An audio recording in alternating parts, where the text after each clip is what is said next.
Here's a lockpick. It might be handy if you, the master of unlocking, take it with you. Rooting through the rubble, leaving cities war-torn, still incurring more scorn. Ragged and I'm forlorn, trying to unlock this. Open with my lockpicks, punching with my second hand every time the clock ticks.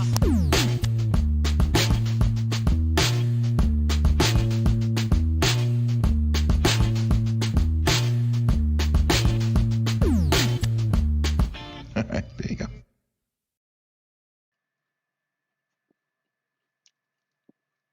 Hello, everybody. Sorry. I'm eating a candy. I'm going to cook this down a little bit more. There we go. I'm making sure the audio comes through. Yeah, I know.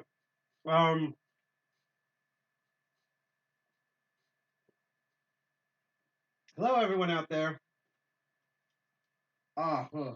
There we go. Watching me be all gross. Yes, the audio is working. Yay. Welcome, everyone, to one of my 2 live stream shows, Master of Unlocking. First of all, popped up. Actually, my landlord dropped this off. It's they were like, "Hey, thank you for putting up with us. Here's these chocolates." So we've just been stacking on those for 8 million years. Hey, everybody. I know it's kind of a tradition around here for DCG 201, but like, sorry for starting so late. Literally, there was a ton of junk around here, and we had to get it out, and then I could actually set up the table for the stream. But anyhow, we're all here now. Welcome to the Master of Unlocking. It's one of my 2 shows. I'm Side Pocket. I'm one of the 2 co-founders of DCG 201, formerly known as DEF CON 201, also known as DC 201. We are one of many, many DEF CON groups across America and around the world. The 201 stands for where we are, which is in New Jersey, specifically Jersey City. We just had our meeting about a day and a half ago, which was like, woo, there's so much last minute stuff. We were like literally packed and ready to like go physically meet up and the live stream and everything. And then like it was announced, hey, in the last 10 minutes, we've had 6,000 Omicron cases. And we're like, that explains why people started dropping off the meetup. So we were like, hey, sorry, venue, this happened. And then the venue was like, we're actually going to call you to ask you about the same thing. And it's like, good, we're on the same page. All right, bye. And we had to do the whole thing live stream, but we also had a lot of fun. I was also extremely tired, which is why I wasn't able, well, there's 2 things. One, I wasn't able to post the meeting details. Yep, Omicron. Which N Commander accidentally typed Omnicorn earlier today. So, we have Iowa to thank for all the Harley Quinn searches on Pornhub and also the Omnicorn. So, afternoon, dark arts all the way from Australia. And so that and originally I was supposed to have someone to interview on this show. But all I will say about the interview person is this person can't catch a break. I'm waiting to see if they're going to say anything publicly. When they do, on our Instagram and Twitter, we're going to post about it if they choose to go public with it and offer our condolences because they're having a really bad time. So instead, I'm doing something nuts, which I'll give the backstory in a second, but let me explain the show. So it's one of my 2 shows. No, that's the thing. You're still on quarantine number 1. There's quarantine has not ended. We're still in a pandemic. This keeps going. This is like it's like the Transformers sequels.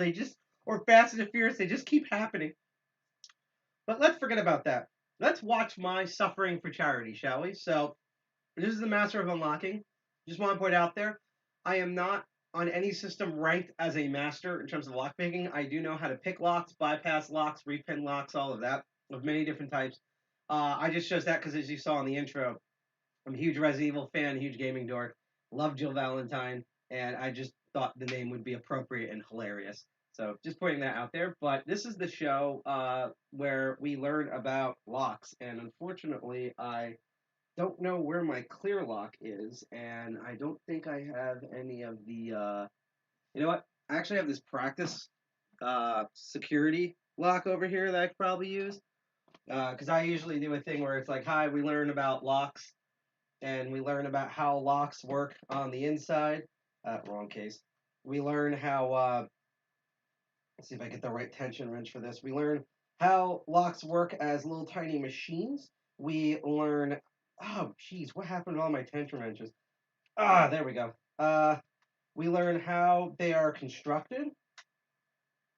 This is what happens when I go insane last night trying to decipher something. We learn how, if there are any weaknesses in those locks, and if I can do this correctly, we learn, let's see here, I think I don't have it at the right angle.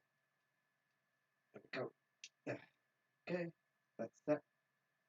One more in the middle there. Come on. You can do this. Please don't tell me I'm having a weird day today. I'm not overset. Dropping that down. Almost there. Come on. This is what happens when I don't get anything off the bat. Actually, let me hold this at an odd angle here. Let's go behind the camera. So you guys can see what's in it. So yeah, as I fumble around with this, and everyone, by the way, chat with each other. I love talking to chat. Ask questions in chat. But if you're here to lurk and learn, or lurk and watch me suffer, as I always say, keep lurking and keep learning. But yeah, we learn the insides of locks, how they work, how they're structured, if there's any security flaws in them. And if I can do this correctly, because my brain is running on a very low, it says standards right here. Oh, one drop. I almost got it. Hold on.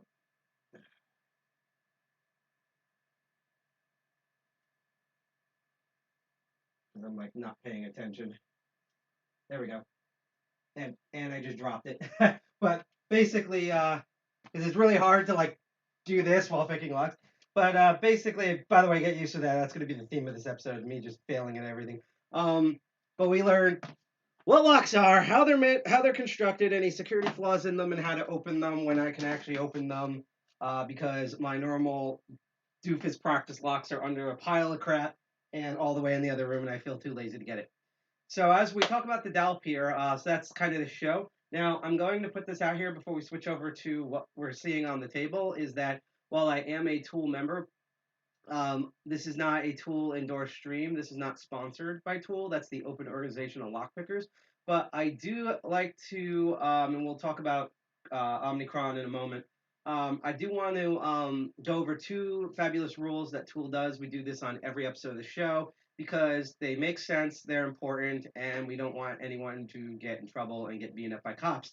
So, first off, do not pick locks that you rely on. You have no idea how many times when I teach this sort of stuff, even though today's episode is not going to be, it's going to be a learning episode, not a teaching episode. I'm going to be learning a lot and failing a lot.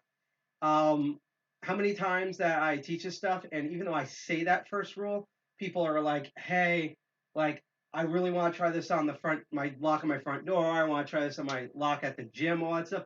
Don't. The more you pick a lock, one, that lock becomes more susceptible to the picking procedures and bypasses that you use on it. You will wear down that lock mechanically, so it'll eventually break. You will inevitably also wear down your tools, and they can break. And my favorite is when both happen at the same time. So do not pick locks that you rely on, right? And then the second one, which is going to go hand in hand, is, and this one sounds even more simple, but you'd be shocked of how people fuck this one up. Do not pick locks that you don't own. If you see any of the locks on these shows, which I'll be amazed if I can open any of these, and you're like, oh, I've seen, that's that lock, blah, blah, blah, on that show that's on that grocery store there. He showed me this tool here, so I'm going to use, but don't. That's on not your property.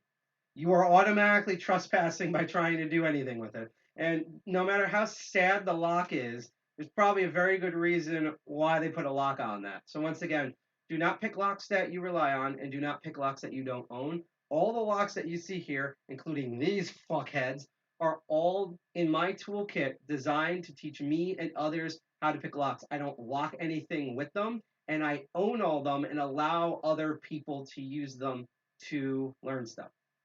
The last thing I'm going to do, which is going to make me go off camera, is a quick thing of URLs in the chat. First of all, if you want to know more about us, you can hit us up at our website at defcon21.org. Also, DCG201 and DC201.org also work. If you want a master list of all of our social media, including DEFCON21NJ on Twitter and DEFCON201 on Instagram, as well as the hostducks.social and stuff, you can have all that there. We are streaming from multiple sources, so you're more than welcome to follow and like us and subscribe for free on Twitch D Live or YouTube. If you are we get notifications for those, and we'll cheer you on when you do. If you're watching on Facebook, instead of watching it on the Way Superior PeerTube, which we're still working on, my condolences. There is a way to chat with us on Facebook, but you actually kind of have to hack it in order to work. There's the link that you go to in order to chat with us if you are stuck on the Facebook.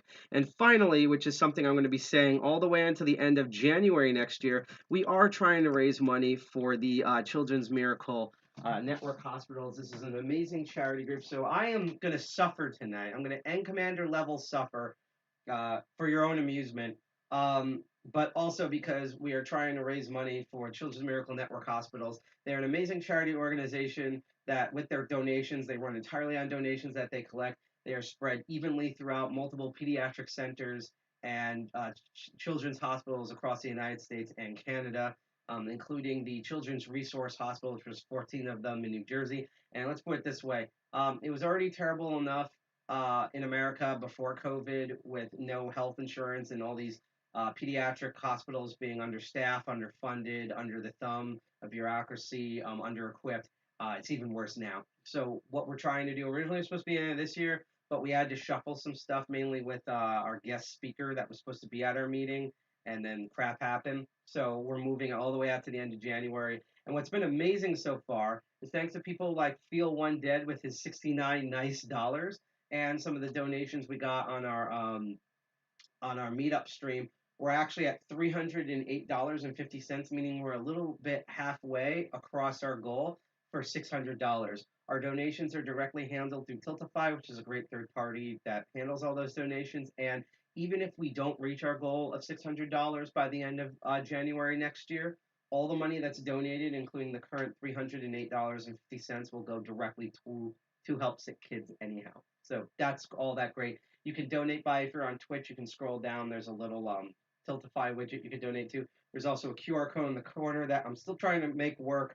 And just posted, I'm going to be posting throughout the stream the URL in order to interact. When you donate, we also get notifications, just like the way if you follow, like, and subscribe us on Twitch Live, D Live, and YouTube. And when you donate, I actually basically shout you out and worship you through the entire stream. Sometimes I don't want to do something that's horrible, but because someone has donated $1 or $5 or $20 or $1 billion, I keep on going, torturing myself. So now that we all have that out of the way, that ball was full of nuts. You can clip that. Let's switch down to the table camera and see the absolute bullshit I'm going to be dealing with today on this episode. And I also just want to note that this is the last episode of 2021. You are going to see me again January 3rd, so 2 days after New Year's, for Master of Unlocking. I have a really, if you are a lock sporter, or you have friends that are lock sporters, tell them or check your DMs on Instagram, Twitter, emails, YouTube, because I'm going to propose something for January 3rd, or a future episode that I've been wanting to do for a while. I can't wait for that. But let's focus on the here and now, leading up to the Christ of Moss and a one-horse open Schlage and the beginning and end of New Year. So again, the person who I originally was supposed to interview today couldn't do it today for an extremely good reason that I'm not going to dox him on, and my condolences out to them. And I was scrambling of like what we're going to do. Maybe I'd go down to the Home Depot downtown because they seem to have a bit more different types of locks, and try to pick something as I attempt to refocus here. Come on, refocus. There we go.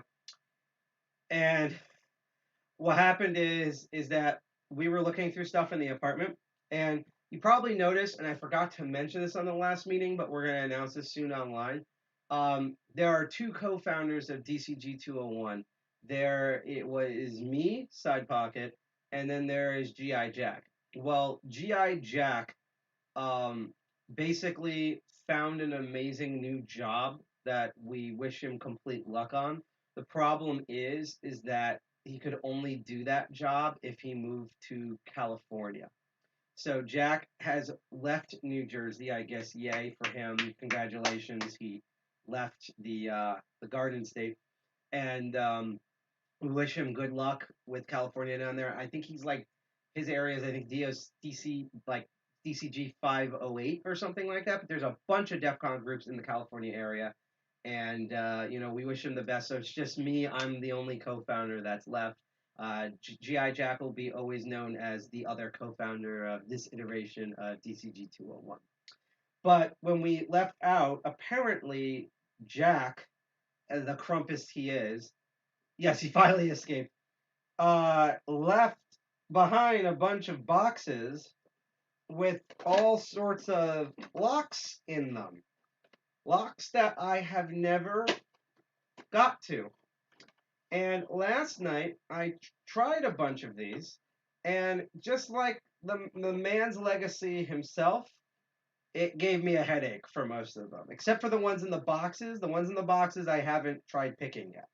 But since obviously he doesn't own them anymore, and he's not relying on them, I thought it'd be great to just watch me suffer and try to go through these locks, because especially these two actually all three of these here are going to be really annoying.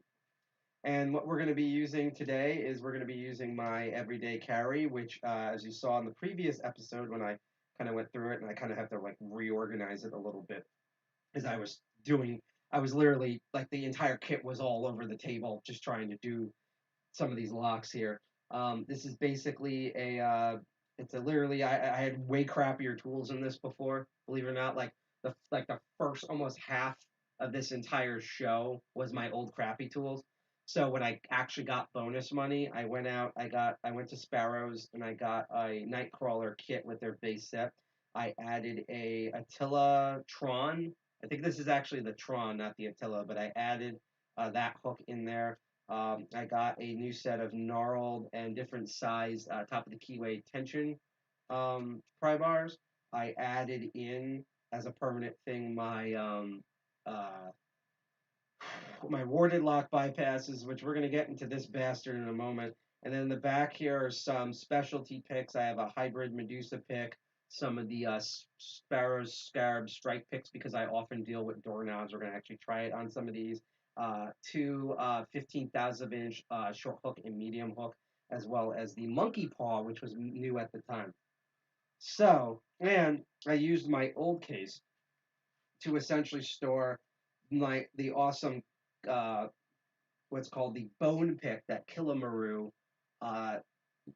gave to me as a gift that I got to use and review on the stream. We picked many locks with this, and it's literally only in this case just because it's so tall that it's the only thing that could fit in there. And the rest of them are all of my bypasses, as well as my two ball picks for wafer locks, which we're not going to use those today, I don't think, but we are going to get to one of the tools, at least one of the tools in here. So let's look at some of these suspects here. We're going to try the doorknobs and deadbolts later, but let's just get the most painful, annoying stuff out of the way. For me, at my skill level, I might add. Again, we all have different skill levels. So for me, each one of these has a pain in the ass thing, and there's a reason why. And what we have here, these three we have a Master Lock warded lock. It looks very similar to a warded lock that I have in my kit, except there's one thing about this that makes this incredibly annoying, to the point where I actually might have to remove the keys for it. We have a American lock, if my brain serves me correctly. I think these are the 1100 series, older one. Night Owl's probably going to yell at me. Series 5200. It's also a name of an Atari console, too. And finally, we have the Master Lock 10,000 rip off, or 700 rip off, which is from Guard Security, that initially came in this crappy case that was already opened. And we're going to get through each of these, and we're going to actually start with the warded lock. Now, you're going to think right here, all right, so the warded lock should be simple. I have warded bypasses, right? In fact, what I'm going to actually do right now is I'm going to dig the other warded lock off screen out of my case that is the direct simile to this warded lock, which is this one right here. So, you would do what you would normally do is that, someone back in the day, probably a master thief or something, or someone who was really bored, figured out that you only need the tips of the warded lock keys to use the actuator, and they narrowed it down to the most 5 common tips, made the shafts thin enough so that it bypasses and you don't need it for any of the actual wards in the warded lock. And so you're just dealing with the actuator, and you go in and you twist it, and this unlocks it. In this case, this actually, you can pull the entire shackle out for this, but basically you're able to set it at a different height, move it up and down, and that's actually why it has multiple cutouts and grooves. Okay, yeah, gotcha. Now wrote that the American lock is the first digit specifies bimetallic construction. I actually have gotten better at remembering different keyways and lock types, believe it or not. It's just I literally have had almost no sleep in 2 weeks. So I passed out on our meeting stream. And then yesterday I was like sleepwalking. And then today, put this way, between Friday night and today, I've had 40 friends and 20 of their friends of friends in the New York metro area, primarily in New York City, get specifically sick, tested positive for Omicron. A couple of those aren't even sick through Omicron, but had other misfortunes. For example, a friend of mine who was at a place where everyone got Omicron did not get sick, but slipped their disc.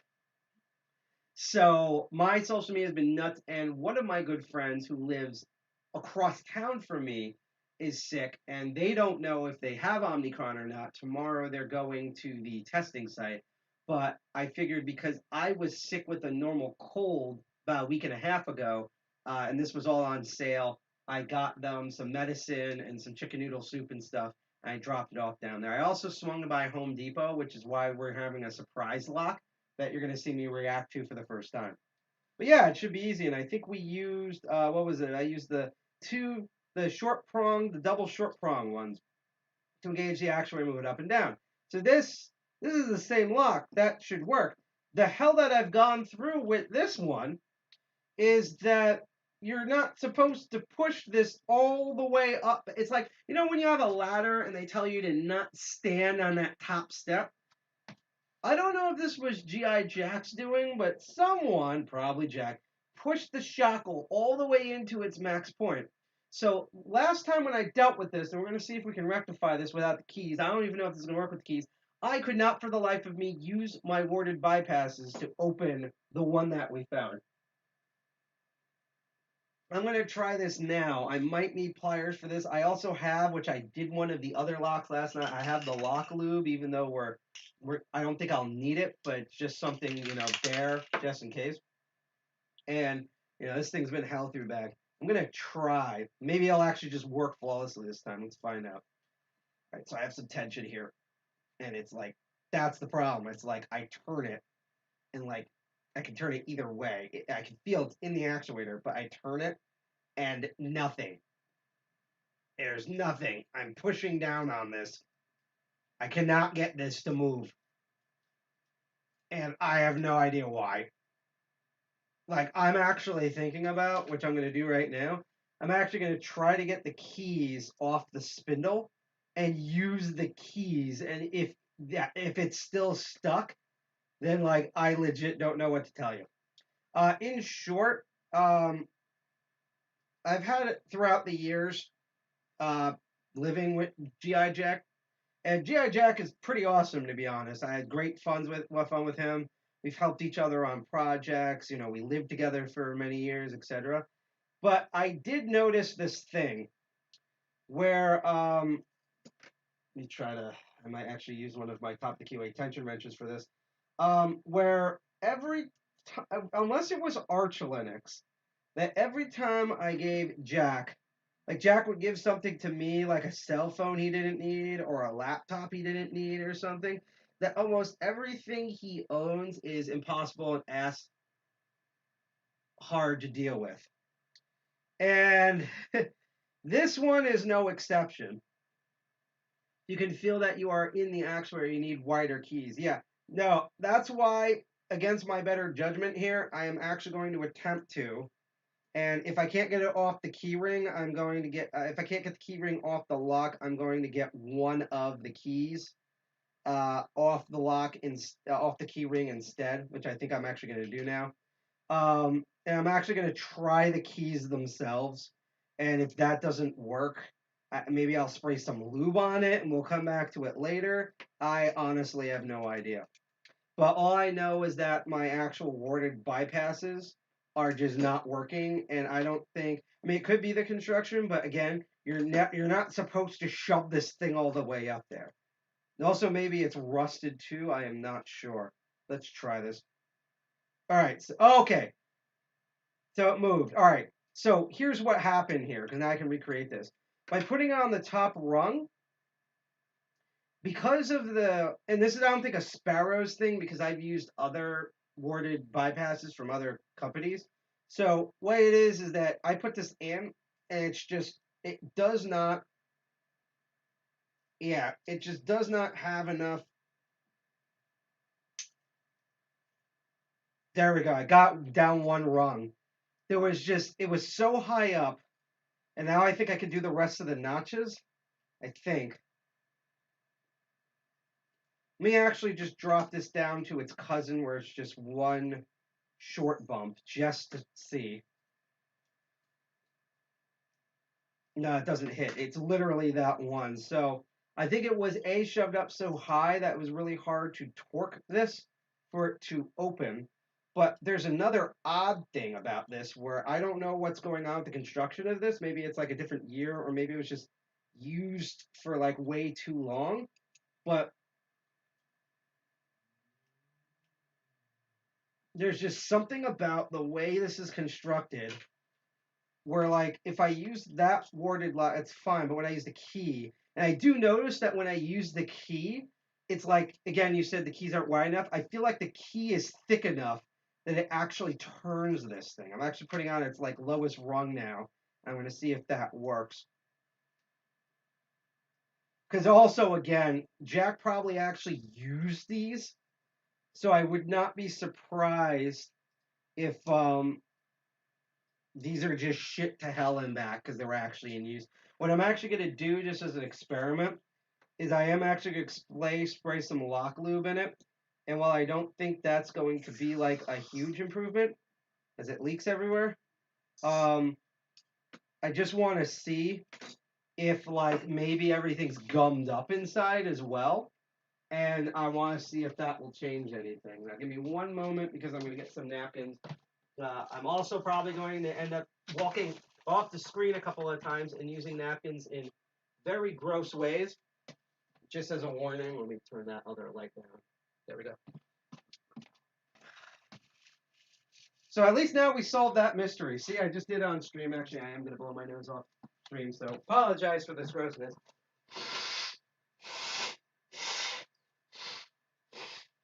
And actually, because I use lock lube, I'm going to go and I'm going to wash my hands real quick. But at least with the key, I know that it works. So there's something about, again, it's like, I guess I would have had to need, and I want to see this, like, thicker made warded lock bypasses. Hang on.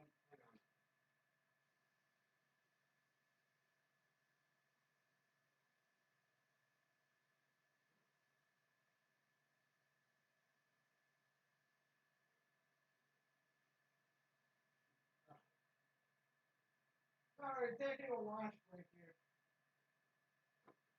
Yeah, it's funny too because I was actually debating of having a little bowl of water to the side, and actually there's actual product that a company sells that's the type of soap that's called a lump of coal and it actually has charcoal in it.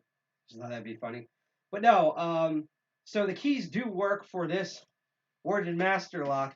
I guess the thing is I'd need like thicker metal, like maybe like 30 thousandths of an inch or something, for these bypasses to work. But I'm also now curious if maybe it's just that it's kind of gummed up inside, and that like by using the lube, and we'll come back later, I might have like freed up some things. So that was the pain in the butt Warden Lock from Krampus's old collection here. Now we're gonna get into this guy here. Now you're probably thinking, didn't I do an episode about lock bypasses a while ago? And that I have a bypass for this type of lock and all of its clones, right? And that should work. And here's the thing about this is like I take that and you put the bypass in and go in and wiggle it in the actuator and I try to turn it. Yep, now it's in, but it's not opening at all. It just doesn't do that. Now, this is not unique to this unaged graphite. I thought you said unhinged graphite, which I think is a better description. But the thing is that like, so what you haven't seen is that this is not new. Okay. Ever since the episode, I used this a bunch of times in bypasses, and it stopped working after a while. And this is interesting because um, almost none of the other locks that I had, I was able to open up.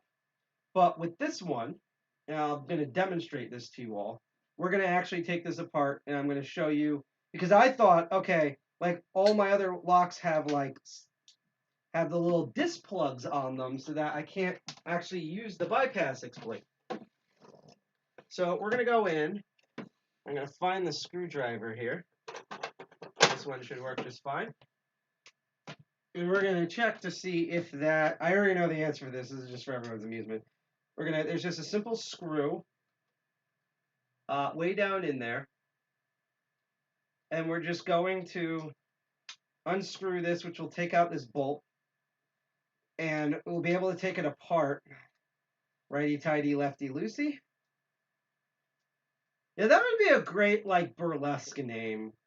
Like, if you're, like, if you were in, like, engineering, and then, like, because I know a bunch of people who used to be in engineering and they now do burlesque and vice versa. Like, and you have to choose a stage name. I think Lefty Lucy would be, I've never heard anyone use that before. And this screw is magnetic, but I am going to shake it out. So we got the screw from the inside, which that means this bolt should also come out, which it did. And I'm going to use my disturbingly long nails to attempt to lift this cover off. And so as you can see here, it's just like with the plastic locks. Most of the lock shells, the actual cores look almost no different than the type of practice cores that you see at Tool. They're basically, a lot of these are is they're basically Schlage, usually Schlage cores, because that's the ratcheting system back there.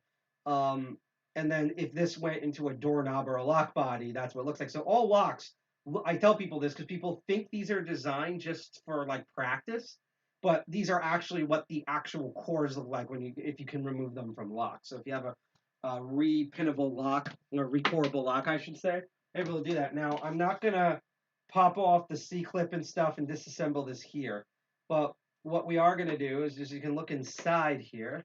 You can see that it's completely exposed. There is no wafer in there that is blocking the bypass technique.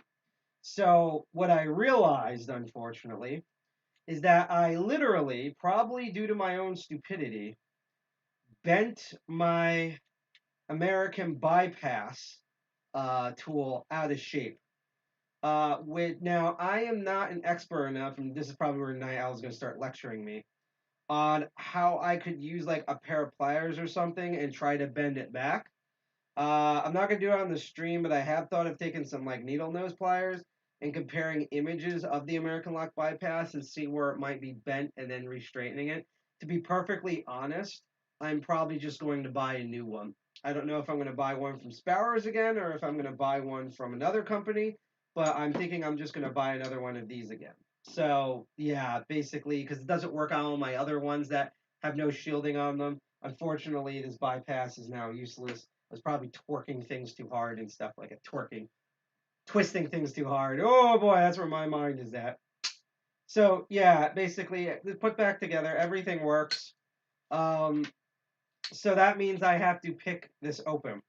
Now, what I can say, and I can demo this here, and I'm not going to do this for too long, is that what seems to work for me is the thickest gnarled pry bar that I have that's curved, as well as, and I'm going to just take my unnarled, not curled, gnarled, I have a gnarled one and an ungnarled one, and I'm just going to take both these out. And I'm going to take out my offset diamond. I'm going to take out my normal short hook here. I'm going to take out my worm rake, which is basically a triple peak that's rounded off that you get, that's kind of popular in Sparrows. And I'm going to get my notch pick monkey claw out. Now, for my experiments, which is why this kit was all over the place initially, I can rake this because the keys here. It's if you look at the key, so you can see there's like it's like kind of it's sort of a high low, a low high low. It's a decent low, a decent high, and then the rest seem even, and that makes sense because when I rake this, I can instantly almost put this into a falset. And I'm pretty sure that the first, because it's 1, 2, 3, 4, 5, these first 3 pins instantly go to the shear line when you rake it. It's the super high and super low bitting. And I think those are the 2 pins I have to move, but I haven't been able to do them yet. And actually, as a precaution, even though it's only at 15,000th of an inch and I really need to get a normal 25,000 to 30,000th of an 20th to 25,000th of an inch one, I'm just going to take out my 15,000th inch medium hook, even though I eventually want to get one that's also just 20 to 25,000th inch. Yes, the main difference is that the American / Master Lock uses a 0.486 follower instead of a 0.500 or 0.498 diameter plug. Yeah, what I was trying to get to is that a lot of times when people go to tool practice meetings or even other orgs like Lockpick Extremes, the SS Devs and stuff, and they see those progressive cores, they automatically assume that like we made those from scratch. I mean, we bought cores or took them out of locks and modified them, or at least you guys do. But people think that that shape is just for like the training progressives.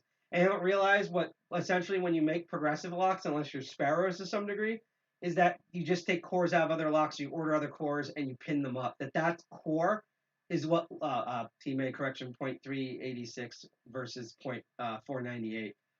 But regardless, that people don't realize that the practice progressive training lock cores are what almost all locks that are pin and tumbler locks, basic pin tumbler locks, look like on the inside. They're all that little like elvish fat bottom girl at the bottom, elvish shape at the top. So I have to often like I have recorable locks because I get to show people, hey, when people think the lock is this whole thing, but this is actually the lock body with the shackle. And when you take it apart and you pull out the core, I'm like, that's the actual lock. That has all the pins, tumblers, and part of the actuator and stuff like that. So like that's why I think it's important. And speaking of that, I'm not gonna go on a music break, but just give me one moment. I have to go rehydrate because I'm gonna attempt to rake and pick this thing open.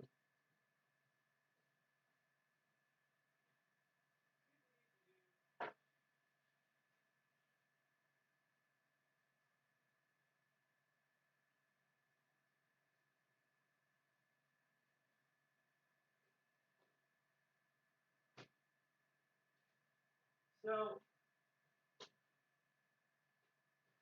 by the way, I think I'm going to stream max until 11 tonight.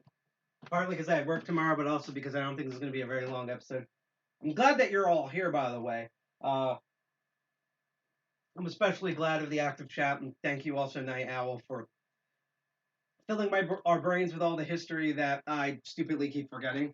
And I do want to remind that you don't have to just torture me in peace. I am trying to raise money for the Children's Miracle Network Hospital, which I just posted the link again to donate for. Where by the end of January, because we had to extend it, we're trying to raise at least $600 to help pediatric centers and children's hospitals across the United States and Canada. It's entirely handled through a program called Tiltify. That means we're not like a crypto pump and dump scam. We don't touch any of the money. We just beg for it. And that even if we don't meet the $600 goal by January 30th, all the money, including the $308.50 that are currently donated, which is slightly beyond our goal, will all go to sick children. So just posted the link in chat. If you're on Twitch, there's a widget at the bottom where you can do the same thing. And once I get it working properly, the QR code also goes there, like if you want to do it on your phone or something. Back to this. So, oh boy. So again, I have a similar lock to this that I've only opened like 2 or 3 times so far in my life. One that's an actual American one, which is this what it is.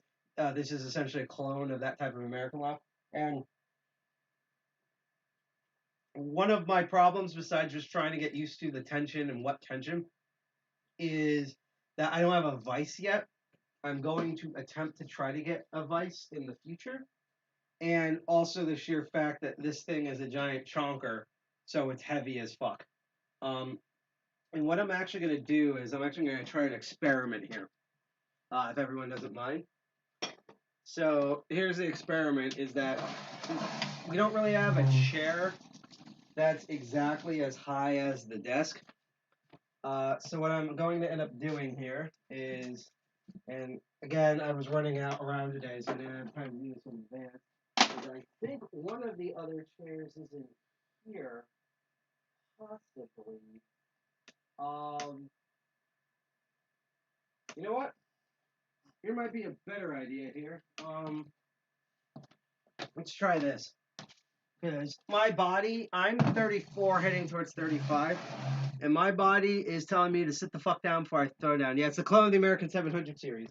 And again, normally my bypass would work on 700 series and its clones, but the issue there is that I bent that out of shape. So I won't be able to bypass it until I get a new one. So I'm going to bring this chair in. It's not my favorite chair by any means, but just for today's episode, because I might be able, it's taller and I might be able to adjust the height on it. Let's see if I can bring this up. Oh, actually, this is the correct height here. Aren't you glad when she's the correct height, or he's the correct height? That's always good. Get this door closed. Funny enough, I'm actually using a lock that I normally, padlock that I normally don't use in order to kind of do a temp fix at the door. Oh, awesome. See you around, Dark Arts. Thank you for coming in and commenting, and good luck with catching fish. Let us know on Instagram. First of all, you should, like a midget now. You should totally follow him. You can see all the junk behind me. Follow him on Instagram. He also has his own YouTube channel. And another thing is that Dark Arts, if you catch any fish, you're gonna post them on your Instagram, right? Now, like, I would love to see that. Actually, here's the good idea here. I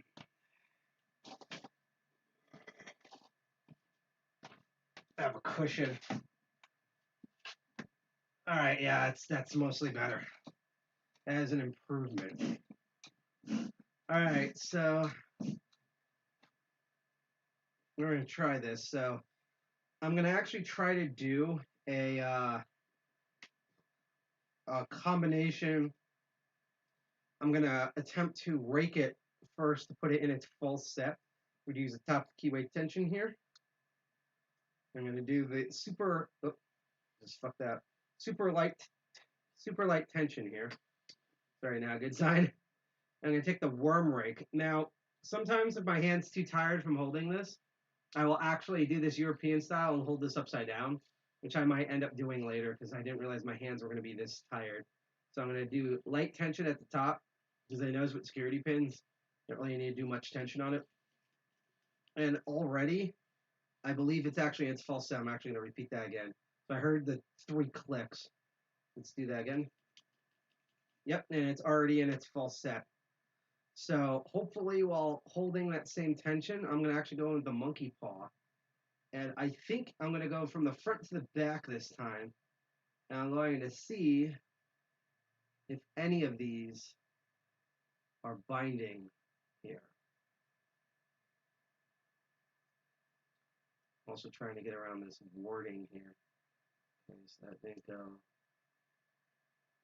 it might be a pin in the middle, actually. See, what's weird is I kind of feel a counter rotation on one of these, but I don't. Oh, I have to do it again. I don't know exactly. I'm going to use the non-knurled but thicker one. I don't really know. I haven't gotten the tension feel yet for these particular 700 series. And I know, again, everyone has like different skill levels. Because my whole thing is I still struggle with certain American lock types, and so I know for a lot of people, like American lock types are like they can just pick them literally while they're asleep. But unfortunately, that's not me yet. Even though I do feel like I have improved my picking ability, a lot during 2021. Maybe not as much as in 2020, but definitely 2021.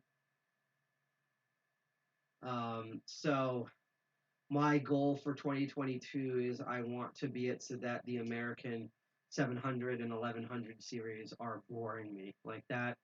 And actually for the American lots, which is why I really hope I can pick that one open. If not, I'm going to get one specifically for this. Fish Picks, who's one of my new favorite video lock sporters who does videos, and he does them on YouTube. He recently did a video on not recently, but one of his first videos that I love. It's actually how I found out about his channel. He has a great video, also British dude, on that he had the same problem most of his life is that he just could not pick open American 1100s or most American locks. And he had someone coach him for 5 hours how to do it. And I'm actually going to get a new American lock that I can recore and repin, and I'm going to follow his instructions on how he did it and hope that I can achieve the same success. One of the big ones that apparently he did was he had all the tools and stuff to repin that lock. So not only could he dissect it and kind of see what's in it, but basically what they did was they took apart that lock, and then they repinned it, and they just put the first one pin. They basically turned it into a progressive lock. So they repinned it, and then he started with that first pin, American lock open, did that a couple of times to get the feel, and then he apparently did it with the 2 pins, and he progressed it until it was all 5 security pins, which, if I remember correctly, his in particular had, according to him, 5, not only 5 serrated, 5 serrated, what you call it, 5 serrated driver pins, but his key pins were also serrated. I don't know how common that is for American locks, and particularly the 1100 series or modern 1100 series, I should say. But I do find it extremely fascinating that that's how he learned how to do it. Was essentially he made a progressive American lock with the one American lock they had that you could actually disassemble and repin. And so I'm probably going to do a similar pins. I'm probably going to do a similar thing with an American lock, and I might even do it on stream. In attempt, like, we're gonna like sit down. I don't care if I stream for like 8 hours. I'm gonna learn how to fully pick open at least one American lock, and then by that point, it's the same thing. Like, I remember when I first tried my let me restart. I got a good amount of progress. It feels like it's always about to open, and then it just doesn't. And I had that similar thing when I started doing Master Lock 15s for some reason. And basically, I didn't realize that I had to do like heavy tension on it. That's what was killing me. And I know I'm doing raking with a top of the keyway, but because of the nature of how this one is, where it like instantly goes into a false set, I don't really have a risk of like pulling out the. I'm doing too much tension. I don't really have a risk of pulling out that top of the keyway tension wrench. Yep, just did it. So and that's why I was stuck for a while on Master Lock 15s, and I'm going nuts because I'm like, man, everyone says Master Lock 15s are easy, but I'm struggling with this. Like, like, where am I going wrong? Why has the lockpicking lawyer forsaken me? And I just had to work with it, and then after a while, I figured out, okay, I have to actually do heavy tension and go through like back to front, and now every time I do Master Lock 15s, I like open them near instantaneously. And so I'm hoping by following Fish Pick's method, his beautiful methods on how he learned how to pick them, that I'm hoping that I can do the same um, for the American locks, and then I can keep progressing and learning. So these are all sets. It's something in the middle, and I feel like there's two pins. I think they're in the middle. I think it's like pin. It feels like it's pin like 2 through 4. It's more like pin 2 and 3, where as soon as I set one, the other one drops, and that might be that low and high that I talked about earlier. Also getting a little bit caught on the wording, even though this is a fairly wide keyway here. And again, my other big problem is I feel like, oh, that almost opened. I also feel like to some degree I'm like over tensioning, which is actually why I'm laying my hand down really flat, because I feel like, because again, the weight of this thing. I feel like that I actually, like, I'm not trying to excuse my own talent or lack thereof, because that's definitely playing a factor in here. But what I will confirm is that some of the locks I just have a hard time picking, or I can't pick them for an extended period of time. Even the Master Lock 15, because um, because of how heavy it is, and it just wears out my hands. And it's funny because sometimes I solve the problem by like literally locking it around something if I have the key for it, and picking it as if it was locked onto something and it opens. But if the irony is that when it's properly locked onto something, sometimes I find that easier than holding it, simply because the object that's hooked to is bearing all the weight of this thing. No, no. All right, I'm gonna try one more time here. Reset everything. I'm gonna put everything back into a false set. Let me try that again. Okay, we're in that false set. Yep. All right, so probe again. See if I can just keep that pressure steady without the weight of this like chomping through my hand.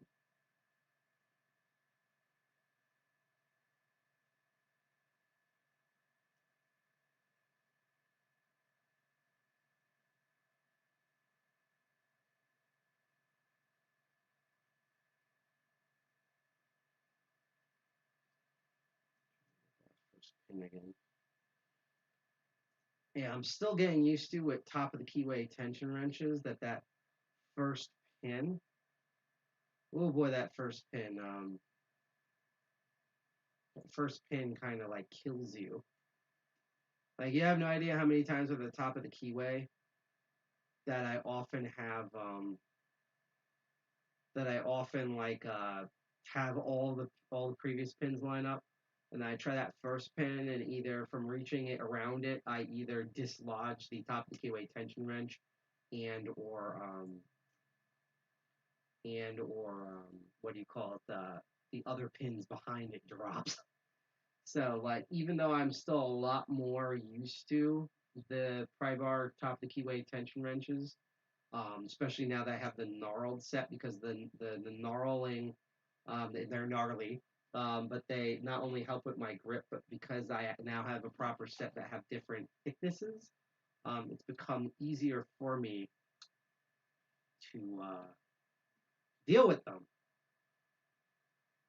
But I'm still sometimes I still have that problem, and it's the same thing where a lot of the people who've been doing this for a while, the people who are really good at it, will tell them that sometimes, I especially have heard of the phenomenon that a lot of times with professional lockpickers, I know Lockpicking Lawyer has talked about this, is that sometimes you pick security locks for so long and you're used to getting this like really hard feedback that sometimes when you go back to like simple locks that have no security pins on them with white keyways, you actually struggle and have a hard time opening them because you're just so used to the feedback of the security keys that it like kind of bamboozles you. Um, all right, so what we're gonna do here, I'm gonna reset this. I'm gonna put this down. I'm gonna do a handbrake here. I think it's in the bag. I think I have my scrunchy little thing. Like it's not necessarily a stretch ball. It's actually designed to exercise your hands, and it might be in here. I think it's just buried in here, unfortunately, somewhere over the rainbow. Here it is. Yeah, you haven't seen this in the episode for a while. This helps me build my grip and stuff. Grip Master, also from GI Jack. Thank you very much. Do a little bit of those. I haven't actually been doing these for like 3 months. Because normally when I have spare time, I just do this and I have a certain regiment with my hands. This has actually helped me pick locks and improves my grip overall. So like when I'm lifting weights and stuff. But with that and some wrist rotations, I always say when you do lock sport, especially when you're learning, like get not only you should take breaks when your hands get arthritic, but then do stretches, but like yeah, get like a stress ball or something like that. Something so that, once your hands get tired, because especially with the higher security or just some of the locks are so heavy and obnoxious that they just make you feel tired. All right, so what I'm going to do this time is I'm not going to use the monkey paw. I want to try an experiment. I'm still going to put in the false set, but instead I'm going to do the offset hybrid, which is technically supposed to be a mix between it's supposed to be a mix between a hook that has a diamond-shaped head like the half diamond, and I'm gonna just try that and make my hand filter and see what works.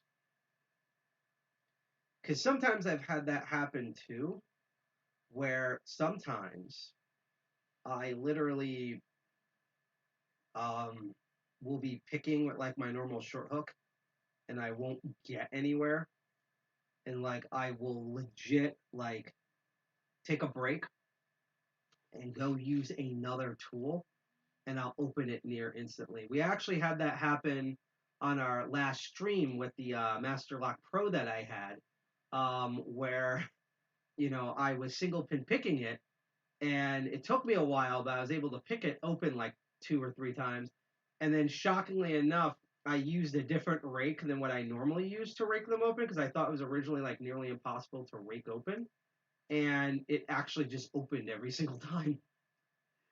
So that was a ginormous surprise for me. And that just happened. See, this is why I like the gnarled ones. I'm gonna actually switch back to that because that before I got the gnarled ones, that happened to me every single time I use top of the keyway, and I'm a much more better at the smooth pry bars, but I still have that occasionally, and it's also because the way I have to do this, I actually have to use the thinner head. If there was this equal length on both sides, I would have these would be a lot easier to grip. But because they're smooth and the opposite head of the top of the keyway is smaller, that's where I always run into all of the problems.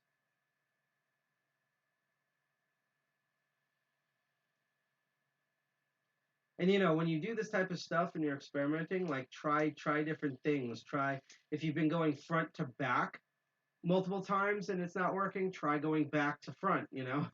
Again, if one tool is not working, even if you don't think it works, just try a different tool, even if you don't think it works.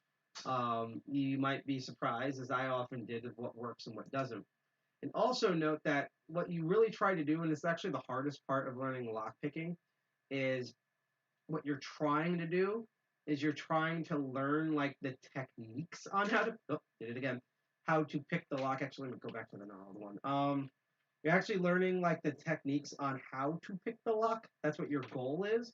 Then how to pick locks because you know, I've fallen victim to this too in the past, which is that you know, if you just keep picking the locks that you have, you'll kind of know how to pick those locks. But try a little bit harder. There we go. But you'll know how to pick those locks. But like if you know, if you're given the each, even in the same series, because of the way real life physics actually thought faster. The way real life physics work, all locks, you know, they're keyed differently. Even if they have the same key bitting, they would have very similar manufacturing errors. Actually, I want to try an experiment where I'm going to use the bottom of the keyway for this. My problem's always been the space with these. So, you know, a lot of times, like I've had people who pick master lock number 3s, master lock number 5s.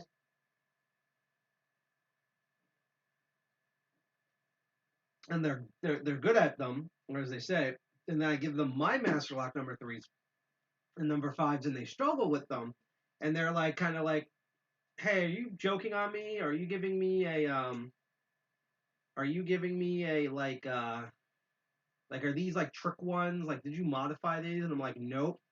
It's just that you got really good at picking a particular.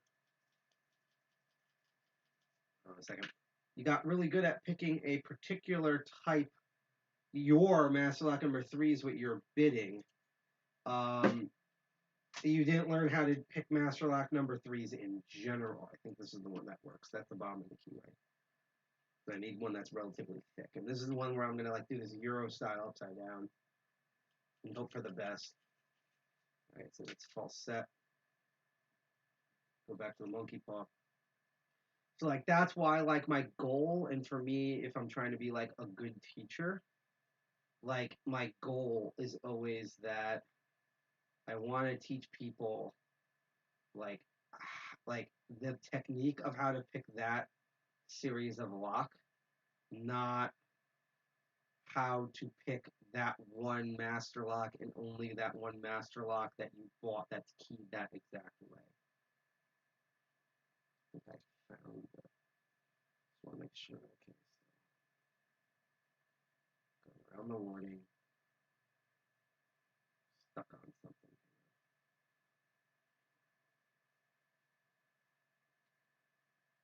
All right, here we go.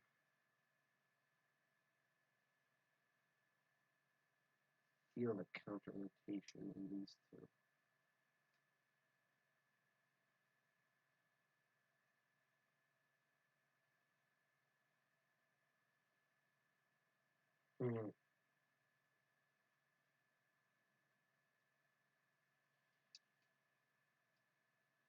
Again, I'm starting to lose my grip strength here because this thing is heavy. Like if I drop this, you'll hear it. I might do that in a bit. Let's see. Okay, so those are set. I think, yeah, I'm using too much tension. All right, so actually, I'll take this out. Here's how heavy this is. It's really heavy. Like if I drop this on my foot, I'm gonna lose my foot. So we're gonna do one more good college try, and then we'll move on to its cousin, this American Lock 1100, and watch me cry. And if you think I'm bad with The 700 series, the 1100s. Ugh. You know, again, that's why the state in the beginning, like, you know, the name Master of Unlocking is just a fun show title. Like, it's just a fun show title. Like, it's a fun show title. I'm not ranked like a master anywhere. So, like, I don't want to be seen as, like, false advertising, you know? Okay, so I'm in that false set. Hold that same pressure. Let's see if we can find anything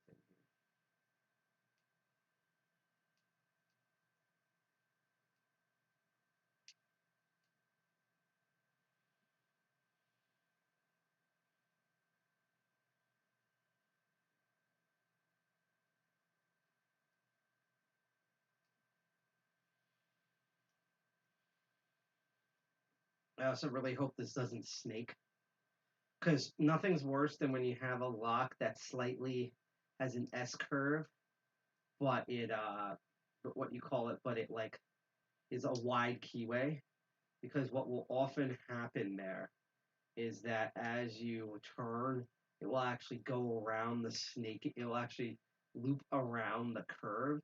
So you think you're actually getting rotation out of this. In reality, it's just traveling up the the keyway, and it gives you basically like false hope and false feedback. Kind of sum it up there.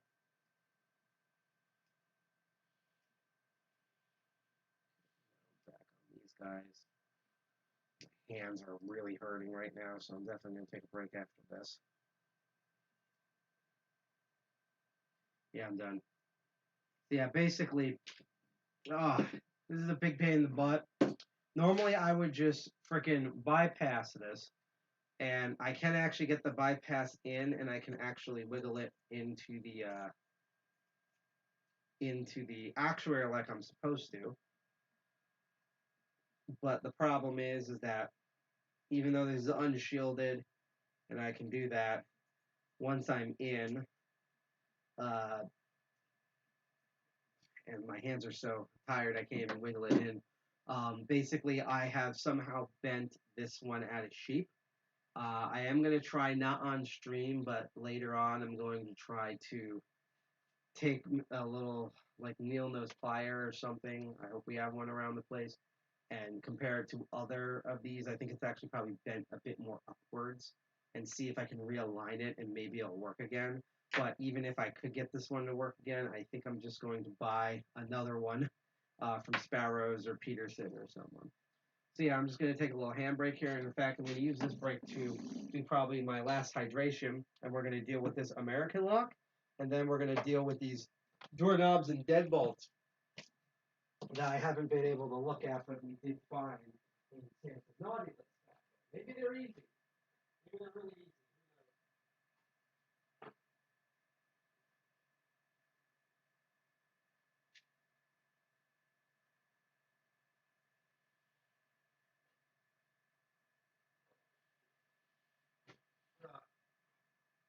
But yeah, I literally on purpose yesterday knew going into this was going to be the fail stream. Not that the stream itself will be bad. I'm having actually a lot of fun, but more of that that I don't think I was going to get an open with any of my techniques, which is perfectly fine. I actually think we have a lack of documented failure or struggling in the lock sport world that sort of gives the reverse of kind of like a reverse imposter syndrome to a lot of new pickers, because basically, and like lockpicking lawyer is kind of a god, but like a lot of people look at all these other like everyone in lock sport right now, and they think everyone is like uber amazing and that they never struggle with locks and everything is like easy and like all that type of stuff, when in reality it's annoying, it's crazy, it's all sorts of things. And so I figure by watching me struggle, especially when I whether I get something open or after lots of struggling I do get something open and I learn from it, that watching me struggle doing this is something that, I think is, and people have told me this, they feel it's really encouraging to them as they're learning to know that the instructor who has taught them a lot, that he struggles with that, like I struggle with American locks the exact same way people who start out struggle with master lock number threes. That I have my bad days. I have my days where the tool breaks. I have days where sometimes I do an easy lock, and just because I was so stressed out or whatever, it takes me forever to open it, even though it's supposed to be super easy and I've opened it before. I've also had the thing where I easily open locks off camera, and then when they're on camera, the lock is camera shy and will not open for beans. So, I think putting that out there, makes, I think, people who are learning, like, that actually encourages them to learn more because they know they're not alone with this, that we all go through this, which is the truth. We all go through this sort of stuff. And like I just posted the link in chat, I'm not just struggling for your amusement, even though that's partly true. I'm also doing it because we are trying to raise money for the Children's Miracle Network Hospital. That's that giant bar above me. The Children's Miracle Network Hospitals is an amazing charity organization where entirely through money donations, fiat money donations, um, they're able to, what do you call it? They're able to, um, bleh, able to help fund these underfunded, understaffed, under-equipped, and under the thumb of politicians and capitalism, all these pediatric centers and children's hospitals across the United States and Canada. So by the end of January, we're hoping to get at $600. I'd love to get more than $600, but anything helps. And even if we don't make the $600 goal by January 3rd, and we're already halfway over there with over halfway over there with $308.50, with our top donation being Fee One Dead with $69 nice dollars. But even if we don't make the 600, all the money that's been donated and all the money that will be donated by that point is still going to go directly to hospitals to help out sick kids. So it's all great. It's also handled through Tiltify. That's that little T on the QR code. So, and also the Tiltify.com. They're a reputable charity third party. So basically, we don't touch any of the money. It's all handled. We just begged for it, and I ruined my hands on stream whenever I do it. If you want to go crazy and donate like $20 or $50 or $1 million, and just give us the $298 to go to our goal, that would be amazing. But most of the times when we've been successful at these fundraisers, it's always been, someone donates $1, $3, $5, $10, something like that. So any amount of money you want, you can make it something stupid. You can donate $6.66. We actually have not had anyone do that ever on one of our charity streams, but it freaking works. So yay. It just works. So where were we? So we already went through this annoying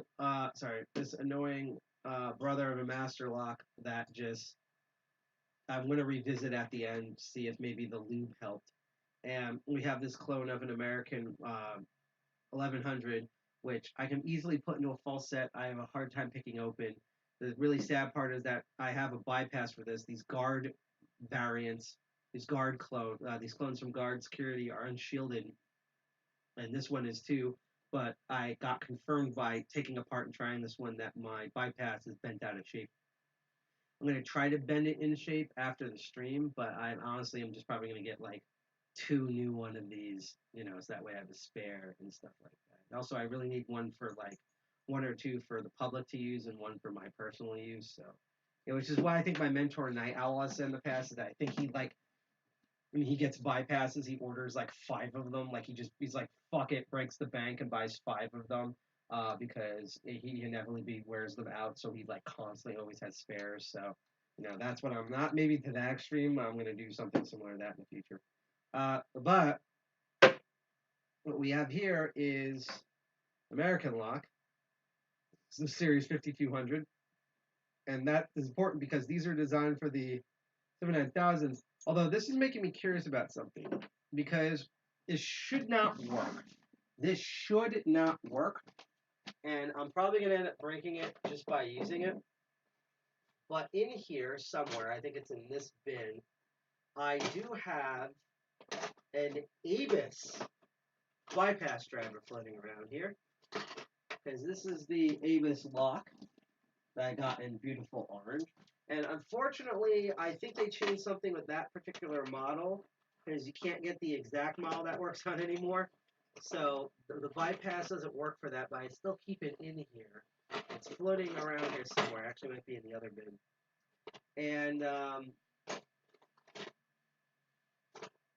And I have a bypass. Here it is. I have the Avis Bypass because if you look at the curvature of these bypass tools, the golf club always curves to the shape of the keyway. So if we get back this guard one, it curves. It starts at the top and it curves right and then to the left, and that's shape, and that's why it's able to go down this keyhole, so it can go all the way in the back. It has to do that in order to bypass all the pins. Um, Even though this is also like similar brand, this one starts at the top, curves left, and then the tip ends at the right. So it's the reverse shape. What I'm curious about, even though I'm probably going to kill this, is I actually just want to try putting the Avis Bypass, which has a similar shape, all the way through, and see if I can actually use this bypass on here. I don't think so, because either it's a different shape or it's shielded. And the thing is, this one does not have the key, kind of similar to my other American lock. So I can't like open it and see if it's shielded or not. I'd have to pick this open first.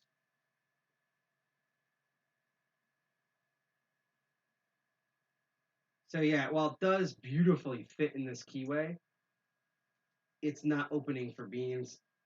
So, which makes sense because it's non-Avis.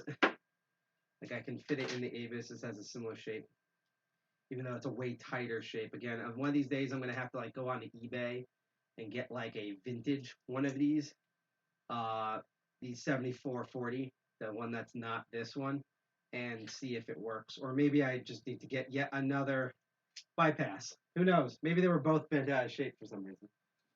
But I thought I would give that a good college try. So instead, we are going to attempt to, yet again, pick open this American Lock Series 5200. Which, again, and this one's too thick, so I have to use this guy. This is the other lock I'm notoriously always struggle with, and one of these days I'm going to follow Fishpick's guide. I'm actually going to tilt this slightly so that I can hopefully pick this open one day. So I'm actually going to just try to rake it in general, just see if I get any results. And the problem with this one, and I did spray this, is that dead serious. Yep. That's why you don't use the top of the keyway. So I'm just going to single pin pick it. I'll try raking it bottom of the tension later. Is that unlike the 1100s where I do get feedback for them, these I always have problems with the tension on. I don't know what feedback I'm getting. Like I don't feel anything. Like they're not squishy, they're not stiff.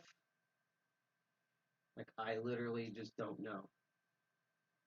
Also, I might actually go in and use the 15 thousandths of an inch at one point because the curve is so severe that even though I like using notch picks, I have a hard time getting around this curvature to feel the pins here. Let's try this again. It also amusingly kind of gets stuck too, which I find fascinating. And again, I don't even have the slightest idea of what the bidding could be on this. This did not come with a key. I mean, I have a couple of other keys here that I could potentially test out with this. I think the funniest thing, I think it's with this one, is that there's like a Schlage key. No, it was actually, I think it was the guard one, I think. I could fit the Schlage key in, but obviously it's not Schlage and it's a different fitting, so it doesn't open. Like, I have the key for it. I just find that hilarious that it's like literally the same keyway. In fact, I'm kind of curious here. I don't think it's one of these, but I'm going to try. Nope, not even close. And was there another key ring? Nope, that was it. And these guard ones go with the guard. So they don't even fit in, and that's not even the right guard key. This is the right guard key for the guard. So yeah, this one literally has no key. So I wouldn't know even if I wanted to. And actually, for this one, I'm actually going to try bomb the keyway. This actually might work. And we're going to rake it just to see if a false set even happens. I doubt it, but let's find out.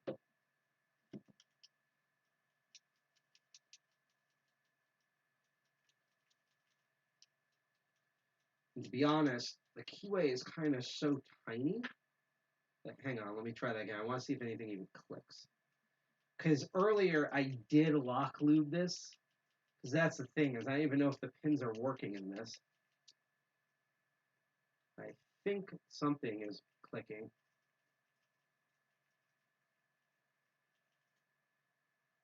Try a little bit more pressure. A little bit more tension. Okay, so I think that's the correct tension. But just because I'm curious about like the potentials of raking, I'm actually going to use an S rake and see if we get any better results with this, because I'm just curious. So it gets that much tension. Oh! Holy crap! You can actually rake this open. What the fuck? Like, I'm not faking this. I did not. What? What the? And this has a screw, so I can take it apart. I hate doing this because that could have been a fluke. Let me actually, oh boy. Actually now having a hard time turning back. That's a problem. Where's my top of the keyway tensioner? Oh boy. All right. So I'm gonna have to take this apart anyhow, because I don't know why it even overturned, but basically it's stuck now.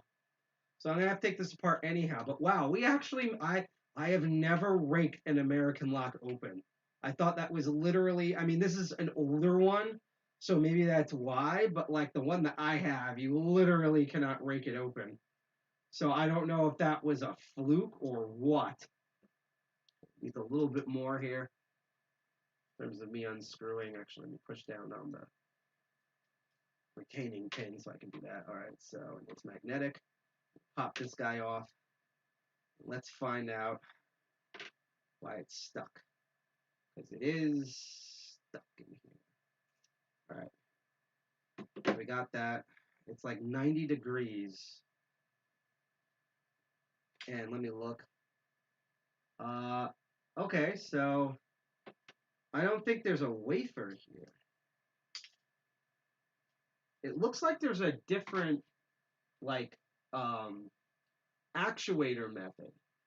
And that's why the other bypass couldn't work.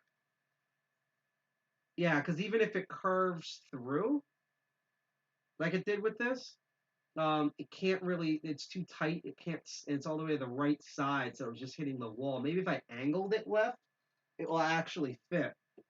But yeah, that's odd. All right, so this thing is like stuck. It's at 90 degrees. Okay, now I was able to put it back. So you know what I'm going to do? I'm actually going to put everything back together. We're going to,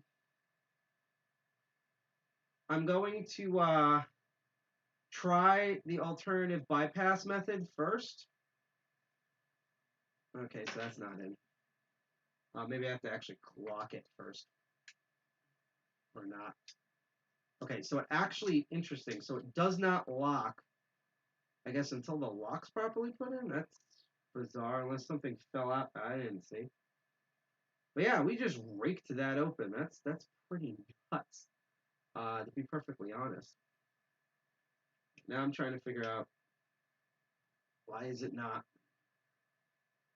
setting in here? Because this should just go like that, but it's not letting me.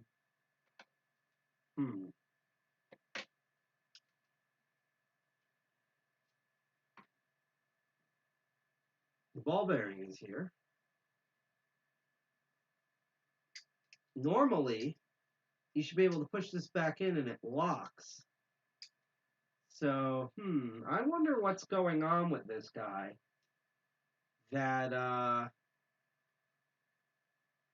that it's not sinking in. I don't know if it's a security feature or what's going on. That is bizarre. Did it just like give up? I can actually feel the lube in this too. That's what she said. Normally I should be able to do this. Like the way, remember we took apart the guard and I pushed in the shackle and it locked? It should just lock.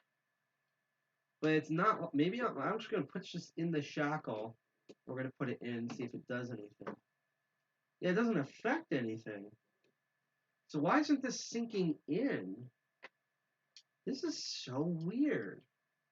See, I told you we're going to learn something on the show. Honestly, I should get like $1 donation or something just for A, actually using an S-rake to open this, and B, trying to figure out why can't I put this guy back together? Why all the king's horses and all the king's men, as I get like my hands are just covered in like lubrication right now. That's sexy.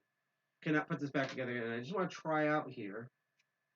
Yeah, this is what it would be like flush, and it's at an angle, which I find fascinating. So, Oh! Well, that's interesting. I think I see what's going on. It seems like there's no spring tension in the actuator itself. Let me get a flathead wrench. So, basically, that's why we couldn't get the bypass through. The actuator in the back is normally horizontal, and when you open it, it goes vertical. But for some reason, it does not snap back when I took it apart. Maybe that was part of the whole, like, why it wasn't turning back the way it was.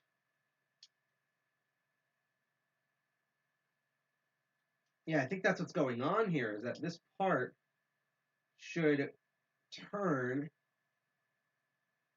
the other way so that this back top part back here can slide on, but it's not. So it juts out farther than it should. You can see that hump there. It's supposed to be on the right side, and that's why this faceplate can't get on, because it's not actually engaged in the actuator. This is so weird. Huh. So, good news is that, again, we were able to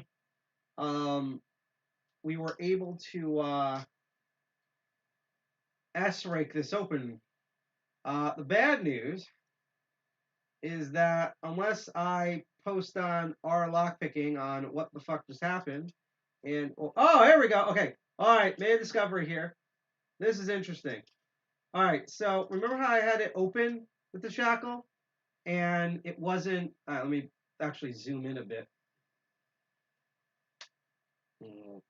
Focus.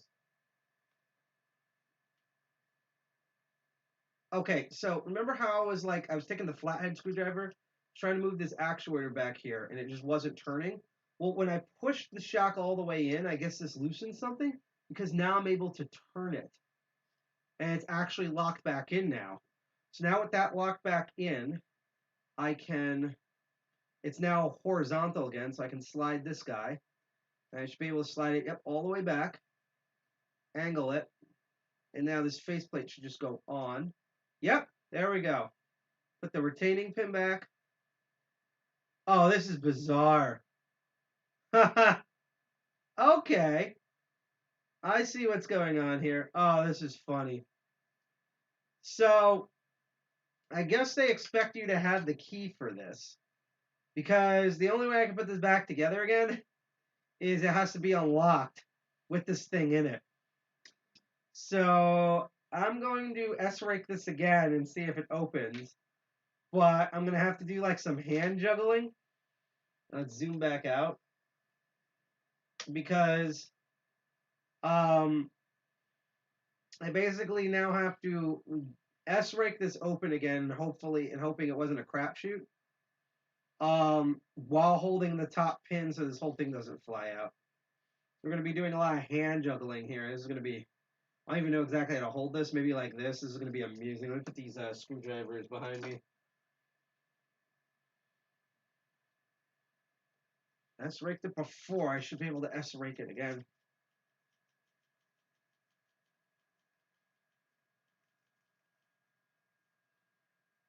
It's not going this time. Wow, this really cramps your hand holding it like this.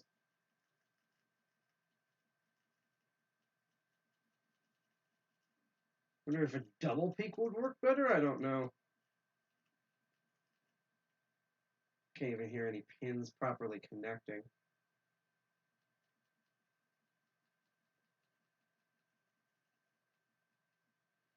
Actually, try it like this.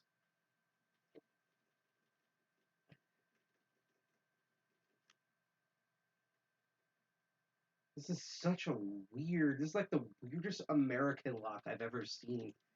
The point where I'm like glad I have been able to document this. Yeah, that's not working. Let's actually try go back to the worm rake.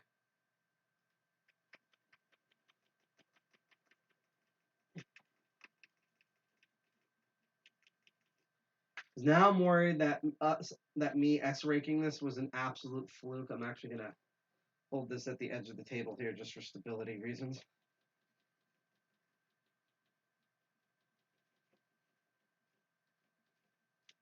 You know what? Let's see if I can zip this open.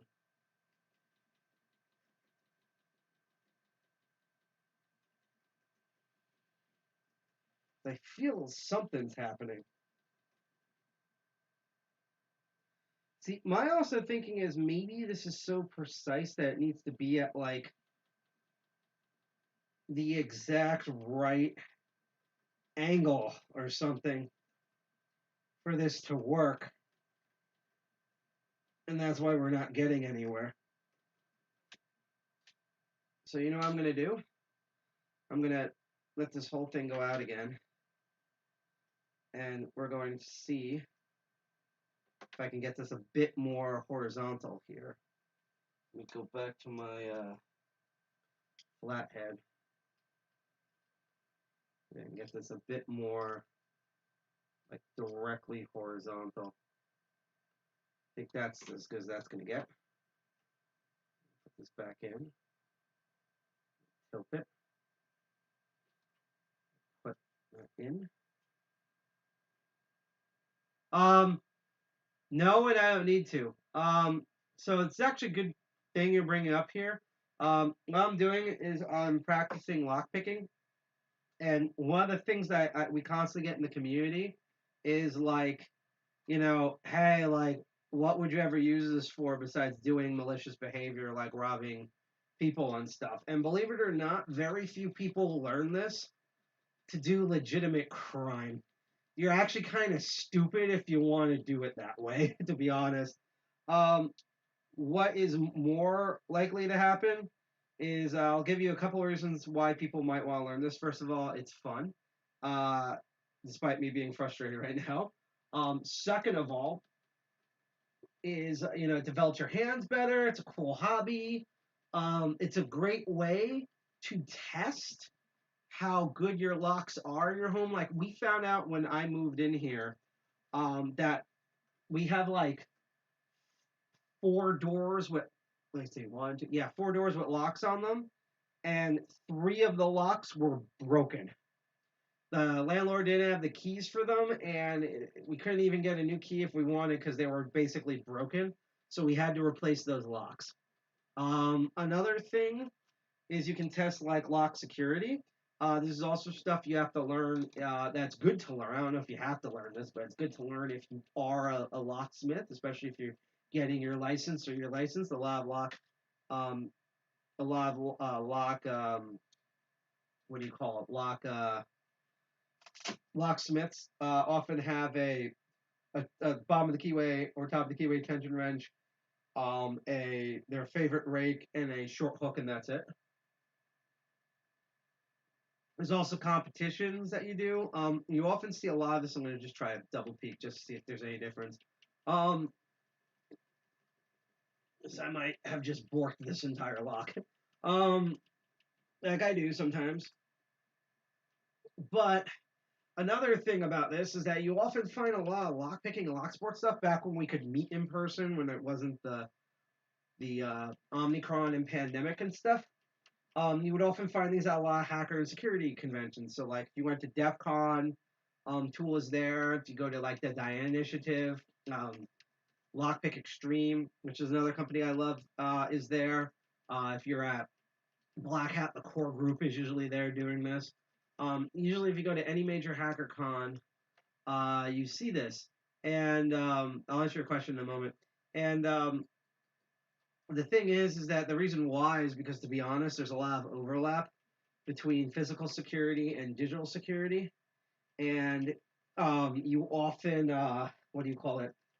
You often know how a, what do you call it?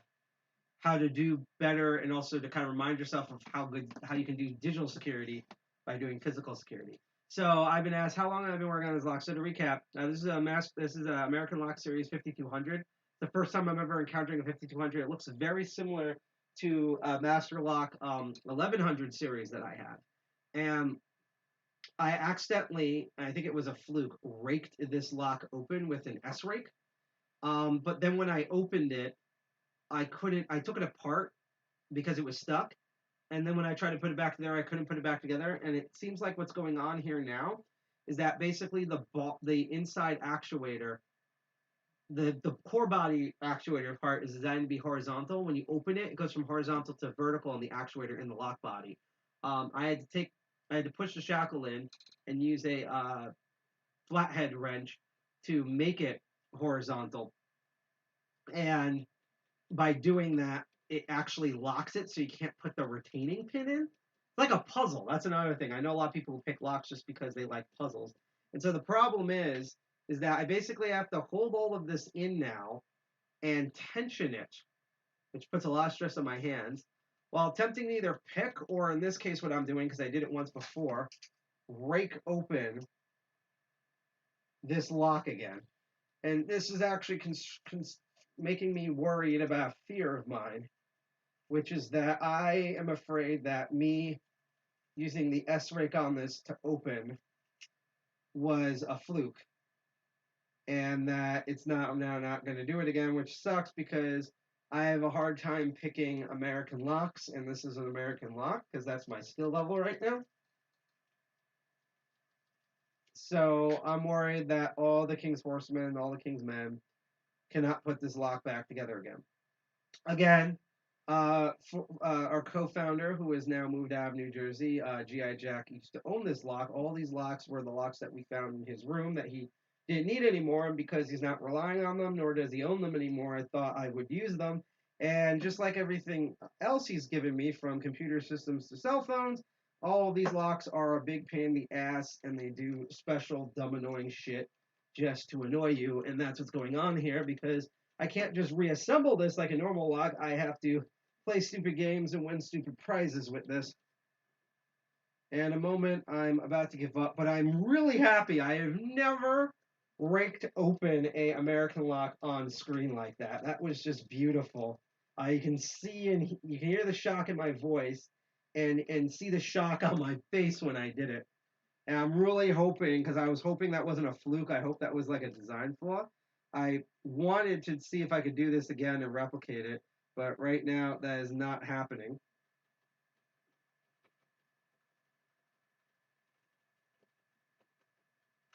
So I'm gonna spend like another minute on this, and then if it doesn't open, I feel like it's almost opening. If it doesn't open, we'll just move on to one of the other locks. And that's the thing, I don't even hear like clicking in it anymore, which is all starting to bother me. I'm gonna go back to this double peak.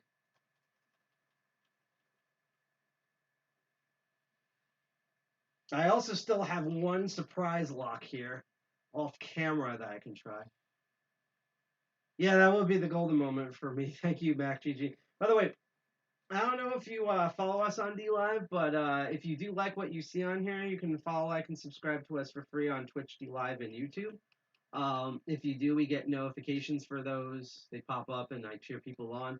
I also get notifications and worship people on here for people who donate to our charity fundraiser for the Children's Miracle Network Hospital, which by the end of January of next year, we're trying to raise at least $600 to help out sick kids. And even if we don't get to $600, because right now we're a little bit half over at $308.50, all the money that's currently donated will still go to sick kids all across the United States and Canada at pediatric hospitals and pediatric centers and children's hospitals, including one that's actually called the Children's Requirement Hospital, in which there are 14 of those in New Jersey, and they're actually very big premier hospitals that treat all sorts of illnesses that kids have, from mental disabilities to physical injuries to COVID and non-COVID related diseases and all of that. So if you donate $1 or $3 or $5 or more, I will worship you through the entire stream, including our top donator, Fee One Dead, for his 69 nice dollars. And if you're interested in donating at all their piss, I post the donation link directly in chat. It's run through Tiltify. We're not pump and dump scam or anything, so it's a reputable third party. And oh, thank you, MacGG, for following us on DLive. Thank you so much. Even if you're unable to donate $1 or $3, I very much appreciate that. The QR code, I'm still futzing with it, but that technically works too. And if you're on Twitch, we have a little widget below for everyone to look at. Unfortunately for you, MacGG, this is the episode where I don't. This is the show, Master of Unlocking, where I do not give out lemons. But here we go. Got it. All right. Finally. All right. So now I can put the screw back in. So it's interesting because later on I'm going to dissect this thing further. That's why it doesn't turn back. Okay, that makes sense. So you can rake these open. Just takes a while, or really lucky. Because I don't have the key for this. So my whole thing is later on, not on stream today, but probably off stream, different screwdriver, I'm going to fully gut this, and I'm going to individually take the pins out, because right now the pinning mats are occupied. The pinning mats and the tweezers are occupied with something else. And I'm going to go in and figure out what the pins are in this that allows you to do that. But I just find it fascinating, and I have a hard time single pin picking this lock. But I can rake it open after a while. Now, what's interesting is that I'm unable to turn it. I actually wonder if I close this, will it turn back? If not, I'm kind of screwed. But we're going to find out. No, it won't let you turn back. Huh. This is so weird. There we go. Okay, now actually you have to hold it in. And then it turns back. Now it's locked. But at least now I know I can open this. So, wow. I didn't even think we were going to get an open on any of these. But we got an open. I wasn't a picking open. I'll have to, I guess, learn how to single pin pick it. Because if I can rake it open, that pretty much means I can single pin pick it. I just need to find the right tension and tools. Maybe I can. Actually, I'm just curious. Last thing I'm going to do this lock. I'm actually going to take my, because I actually have the other one out. Not this one. This is the medium hook. I'm going to actually take my 15,000 inch short hook floating around back here somewhere. Where are you? Where the hell did you go? Because that's my hybrid. That's way too thick to go in there. We take out these strike picks, and I should be able to find it. Keyword is I should. I hope it didn't like fall out something. No, here it is. Nope, that's the medium hook. Where did the short hook go? What the fuck? Oh, here it is. It drunkenly fell to one side. I'm supposed to have the medium hook on the right side and the thin hook, but these things are so thin they kind of flop around everywhere. I really should probably have them in the front, but whatever. Just trying to protect them. But I actually want to take out the short hook here. Wow, now my EOD is really light now that I have the tools splayed out everywhere. I just want to see if I can get a better feel for it at 15,000 inch, which is thinner, using a top of the keyway tension wrench. Than I could with the, actually, can I do it the short way? Please tell me I can do it the short way. Can, but it's too much of a tight fit. But I'm going to see if I can do it with the 15,000 inch and feel for it better than I could with my 25,000 inch. First, I thought you were doing some technology stuff, thought you were fixing a phone. This would be can you imagine, hello, hi, how you doing there? A lock phone. I mean, you could also defeat the lock mechanisms on your phones. Those are actually even easier to do than actual lock picking, usually by a mile, using common passwords and malware and other sorts of things. So yeah, okay. Now that I'm feeling with a thinner thing, I can easily get the pins better. But I don't really know. Like it seems like I have to have like super almost non-tensioning lightweight tension in order to do anything with these pins. Like I feel a little bit of feedback because what this is telling me, the fact that I can rake it, what's probably preventing the raking, because I don't have the keys for these, what I'm imagining is that it does have probably serrated pins in here or something like that. Let me try bomb with a keyway tension wrench. What I find fascinating is, so I'm thinking if I had this key, I actually imagine that this key might be really flatly bitted. And like that's why you can rake it open, which means if the security pins don't stick correctly, if you vibrate it the right way, this lock opens just because of probably how flat the bidding is. So it's, instead of going up and down a lot, there's very little variances between the different bidding, aka the cuts on the key, those little peaks and valleys, and that's why it's opening. So when the security of the security pins don't work, I think that's why you can rake it open. Meaning, if I could get some proper feeling with the tension and feel how it opens or not, I should be able to like pick this open nearly every time because my theory is the bidding is really flat, but I have not been able to feel for it properly. Nope, I actually got to click on that one. That was pin number 3 because I believe this is a 5-pinner. And unfortunately, I don't have this tilted so you can't see my hands down here. I apologize. Being reset. I'm just curious now. And again, I think this pick is too thick. I think I'm just going to have to try to get used to those 15 thousandths of an inch pins. And again, I'm still also trying to figure out the tensioning on this because it seems like the type of tension that I need for this is like insanely light. And then what's weird is that it like opens, and then basically you have to have the shackle put in to move the actuator on the inside, and that the actuator is cut differently from the actuator on the inside when it's open compared to closed. So it was crazy. So we figured out how this entire lock works, and that was nuts. What I'm going to do now, real quick, is I'm going to go on another quick short break. I'm going to refill. There's going to be no music. It's going to be like a minute. I'm going to wash my hands again because that was a lot of gunk and everything. By the way, similar to soldering, and when we bring back circuit breakers, you're going to see this, which is a show we do occasionally where we do, like when you said you thought I was hacking, like fixing a phone, we do have a show where we solder electronics and break apart machines and look through the code called circuit breakers. We haven't done it in a while just because we've been so busy with broke with stuff, but we're able to do it. But just like with soldering, when you deal with locks, because of all the heavy metals and a lot of times like the lube and rust and other stuff, don't pick locks and like disassemble locks and then touch your eyes and in your mouth and stuff. So I'm gonna do the proper thing is I'm gonna refill this and I'm gonna wash my hands with soap. You can use any soap if you want. If it's too much, I recommend like a auto mechanic shop. Get some blue towels and get some lava soap, which is what I'm actually going to use, and I'll be right back. So we're not going on a music break. I just need to do all of this real quick.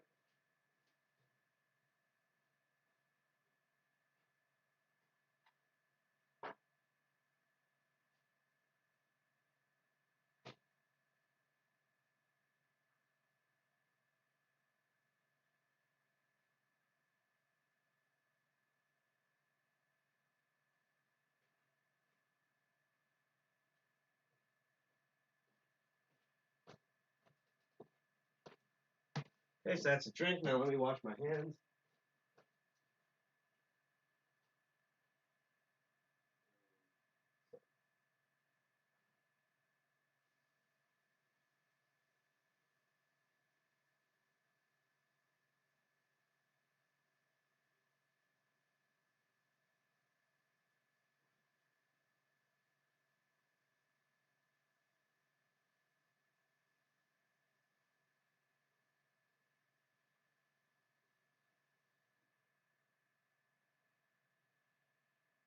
almost done.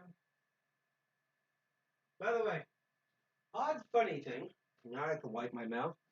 I'm actually shocked that nobody. You can see it if I went to a bigger image. But I'm actually shocked that nobody has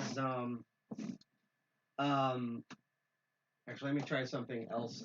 That no one has actually commented on what the heck is on my shirt. I'll go through the big view at the end, and you can all guess. But if you can see it now, it'd be funny to hear from chat what people think my shirt says. Like, what do you think my shirt means? Who is it? What is it? Why?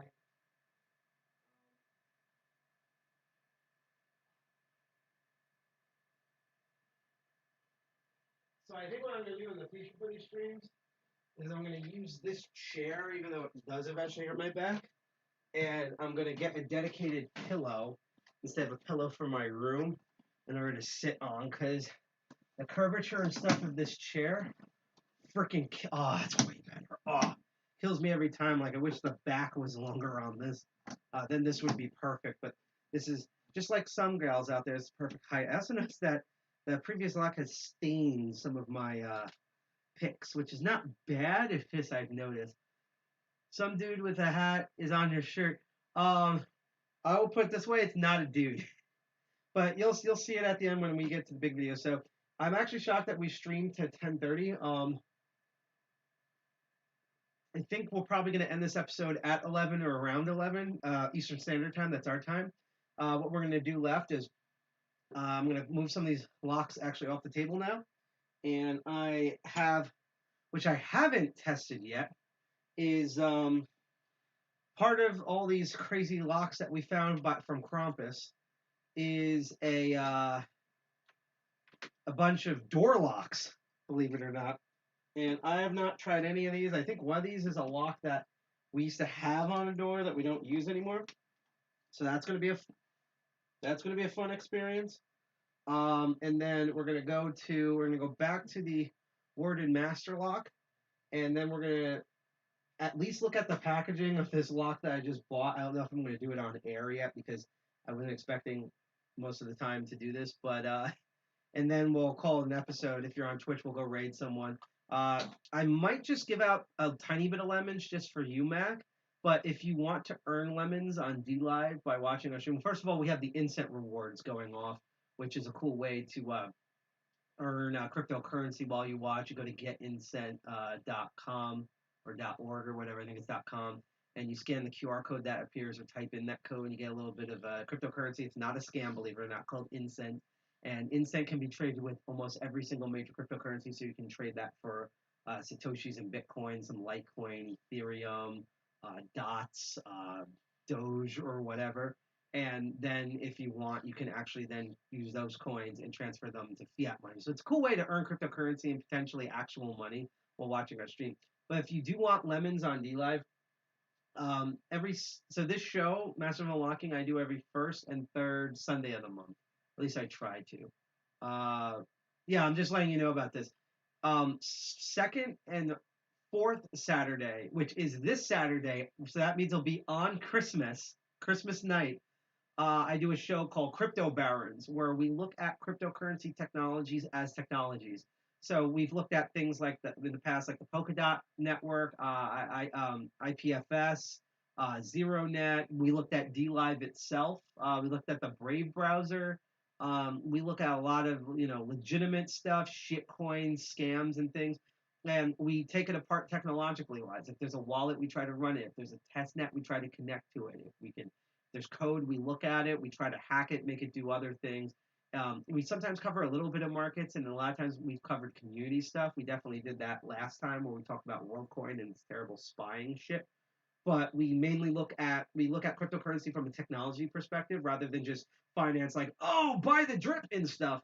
No, we're looking at like the actual, like, how this stuff is made, how it's built and run. So if you have nothing to do this Christmas, aka this Saturday and next month, every second to fourth Saturday of every month, that's my other show. Otherwise, every first and third Sunday of the month, which next month that should be on January 3rd.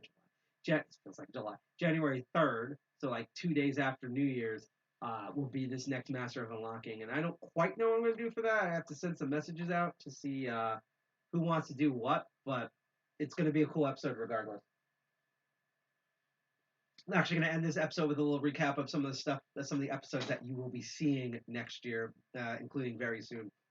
So yeah, in this giant Schlage box and these two tiny Quickset box are door handle locks. Quickset and Schlage make common keyways, and they often are the two most common brands for the locks that you see on doors. And it's a really random selection of stuff. We have a couple of deadbolts here. So we have, take out the entire core. We have this guy. Because that's an interesting thing. When you see a door like this deadbolt, you usually see it flat on the door like this. But this is actually removable. If I do that, that takes it out. And if I was able to go in with a screwdriver on these two holes, which I'm not, you can actually see, so I already know this is 5 pins. And you take all this out, that core, it looks exactly, where did I put it? The core in here, similar to all the locks we were looking at. I should actually just keep this on the table. This core in here looks exactly like this practice training core. So if I use these two screws and took this out, even as the same perennials here, it looks exactly like this one. Looks exactly like this one. This is just again another housing, and it's actually the I think the Bible, which holds the driver pins, are actually built in. Again, this episode I'm not doing the beginnings on how to teach locks. I'm not going to teach you on this episode like what key pins and driver pins are and all the tools and terminology. I did that in past episodes. So after this live stream, if you want to go to our YouTube or PeerTube, you can find all those past episodes. But future episodes, we are actually going to be looking at, and this one does not have its body, so this one is just a useless collection of parts. This is a doorknob. But we are going to be learning stuff again. I'm going to be teaching stuff, and actually one of the things is I'm going to be building more stuff. So you're going to actually see me physically build more things, including something that's a sequel to something that worked really well this year that I love, that I want to do. So I guess the last two things we look at before we revisit this Warded Master Lock and take a look at this new lock I bought is we have two things. We have a doorknob and we have a deadbolt. It's the same type of course. This one's 5-pinner. I wouldn't be surprised if it's 5 or 6-pinner, although we're going to check for this. It's a basic quickset doorknob, and I think this actually is one of our old doorknobs, if I remember correctly. And there's a little thing in there. I don't know what that is. Looks like a piece of crud or something. Huh. That's weird. Hang on. What is in there? It looks like there's like a... It looks like there's some sort of like fruity pebble or something in there. That's weird. Huh. What is that?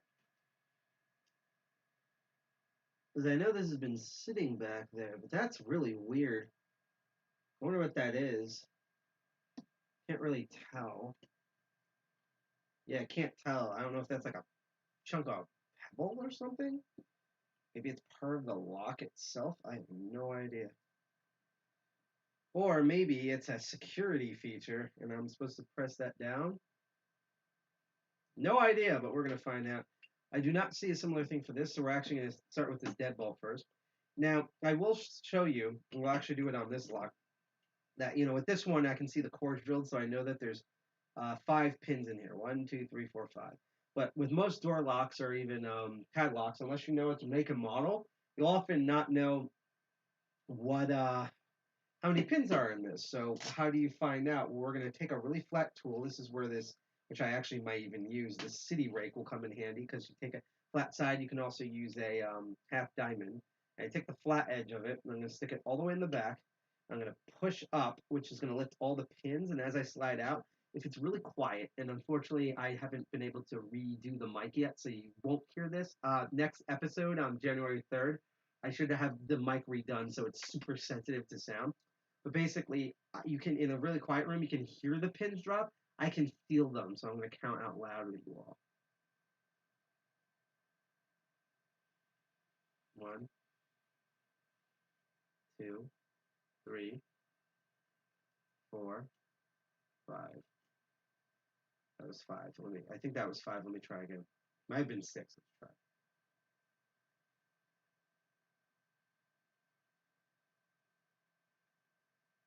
1, 2, 3, 4, 5. Yeah, that was 5 pins. And we can even do it with the deadbolt here, even though we see the drill holes. Put all the way in, flat side, push up, put the flat side, slowly pull out. And actually, with the holes, I can actually see with the corresponding feel. 1, 2, 3, 4. Oh, sorry. I had one slip. Hang on. There we go.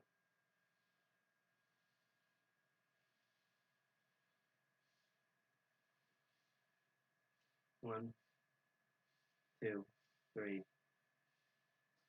4, 5. That's the 5 pins.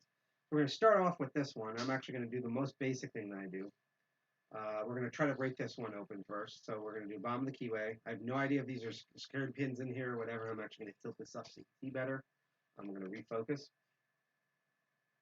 And the first thing that I always do, even before I use the strike picks, which I will try out on these if they fit, because they're really good normally with doorknobs, is I'm just going to use my worm rake. That's why I was default to is the long, thick bottom of the keyway tension for doorknobs, and I try to worm rake, and I just see how it goes. So brush your fingers here.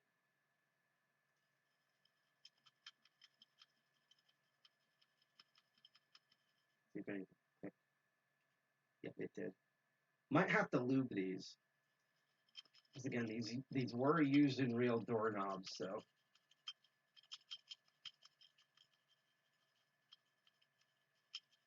I'm not feeling a false set.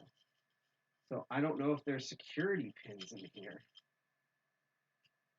But there might be. I'm also going to try top the keyway and see if that makes a difference.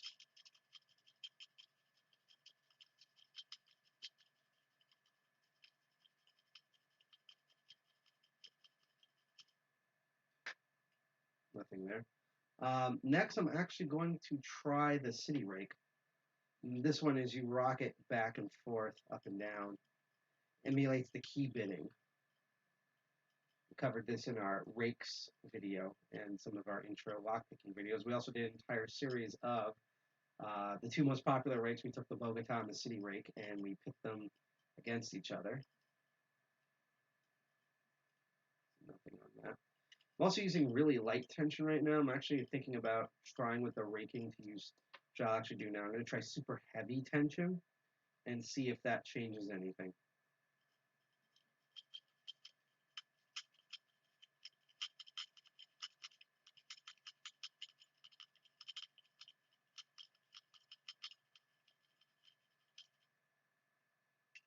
So nothing there. Let's go back to that city rake.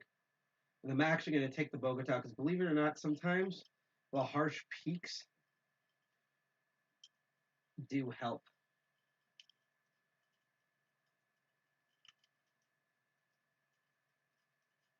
Most of my hands, to be honest, are beginning to hurt. And even though we can rotate this in any direction, I actually am going to eventually, if we exhaust everything, try the other way. And actually, let me take these 2 out, these and the strike picks, just because. Because sometimes, like, when you do, like, normally with a doorknob, you turn it in the opposite direction that it's supposed to go in. Now our tools are all over the place. This is basically a light pack.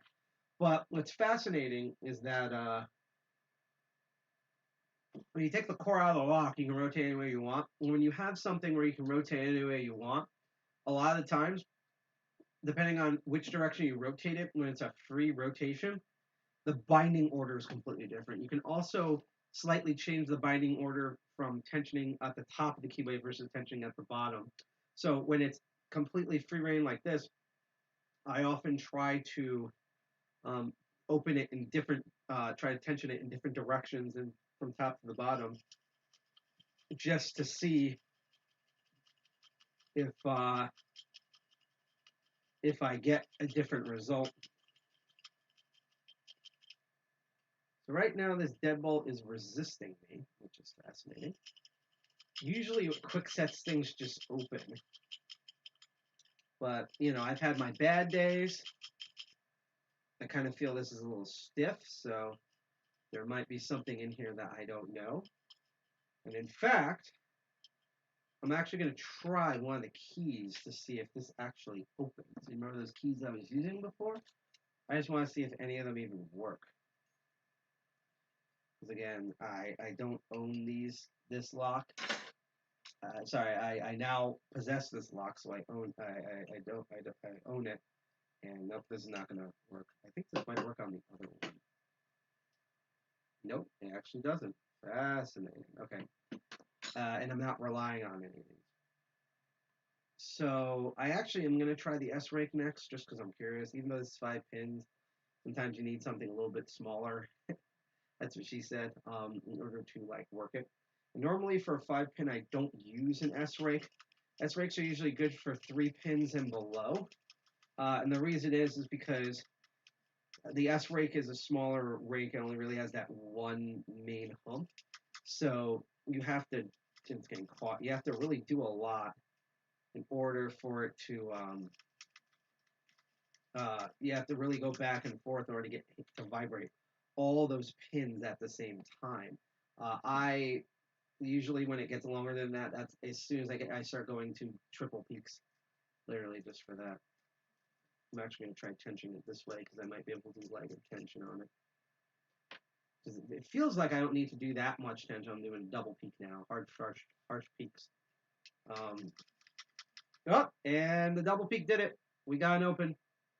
It is now open. Let's relock that. Try that again. So really, it seemed like it just needed. I had to basically find the in between an S rake and a triple peak, which was a double peak. So let's try that again. Maybe that was a fluke. I don't know. Could be a fluke. Yep, there we go. Seems like it's the middle 2 pins. I'm going to try to see if I can zone in on that and get it to open nearly instantly.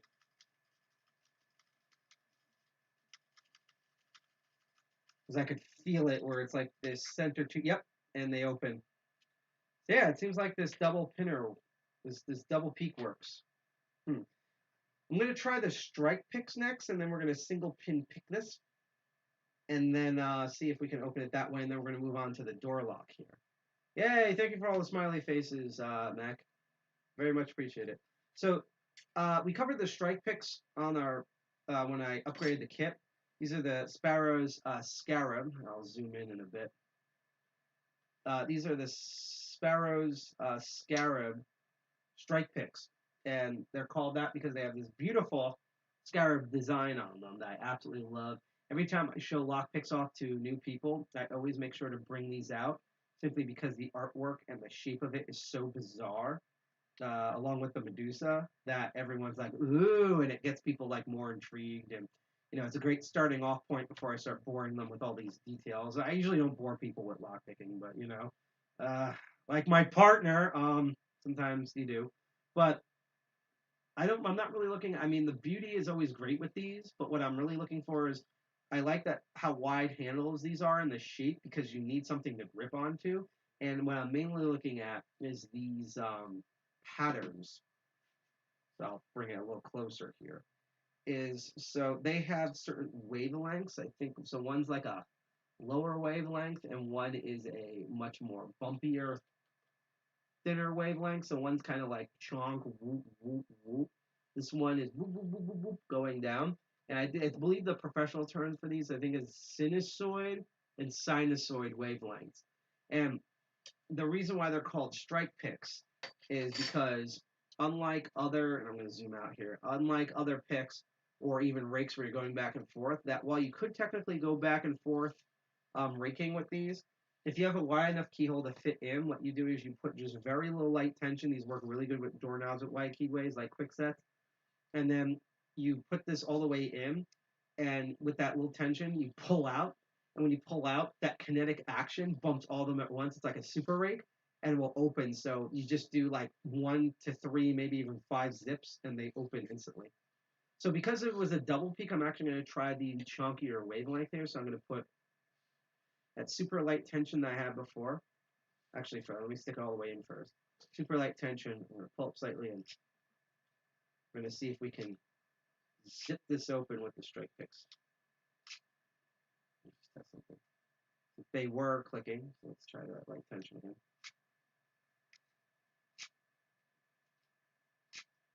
And sometimes these are magic bullets, sometimes they're not. In my experiences, they tend to be. It is definitely setting these pins. And sometimes I find out with the strike picks that's similar to my Medusa and hybrid pick methods. I'm going to scratch myself there. What I end up doing is that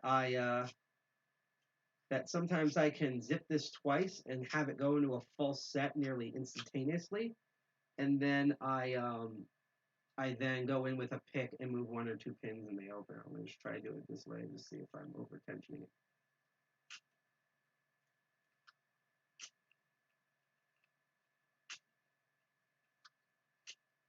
Okay. So unfortunately, we weren't able to strike this open with the chonk one. Let's try the more vapid, super a lot of peaks and valleys one, and see if that one might work. We can also try tensioning it the other way since we don't have to worry about where the bolt is and stuff like that. Then light tension, super light featherweight tension. I'm going to try it with all these rapid bumps. See if this can succeed in the same way the double peak did. And another thing that I'm regardless going to have to look into is these were actual doorknobs in use, I believe. So I'm actually going to try, maybe not on camera, but after the live stream, I'm going to try to put some of the lock lube in here and lube them up and see if we get them open. And the reason I say that is because you have no idea. We've done this at least twice on this show where I've been trying something, especially with stuff with wafer locks, and I just cannot get the thing open. It's like driving me bonkers. And what I end up doing is I put some lock lube on it.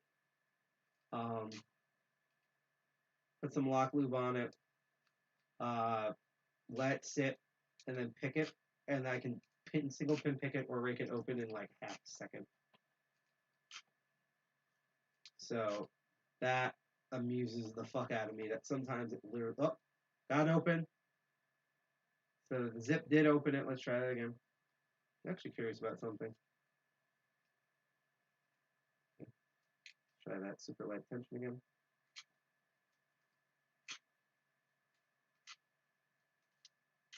There we go. That opened. So when you tension it the other way, like if this bolt was on the right side, I'm pointing up, but if you were looking at it directly, it'd be on the right. It seems like that would zip open that way. I don't know why it's not doing it on the left side. I actually want to try using the chonk one, see if we have similar results. Might just because I'm a little bit better tensioning with my thumb sometimes, but we'll see.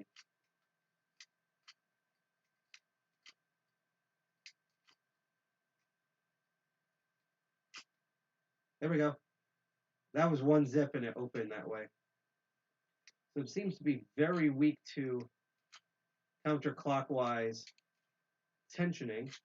And that's also giving me a bit of an insight to just how little tension I have to put on this thing in order to get it to open. So now that I have a better idea, I'm actually going to try the other way.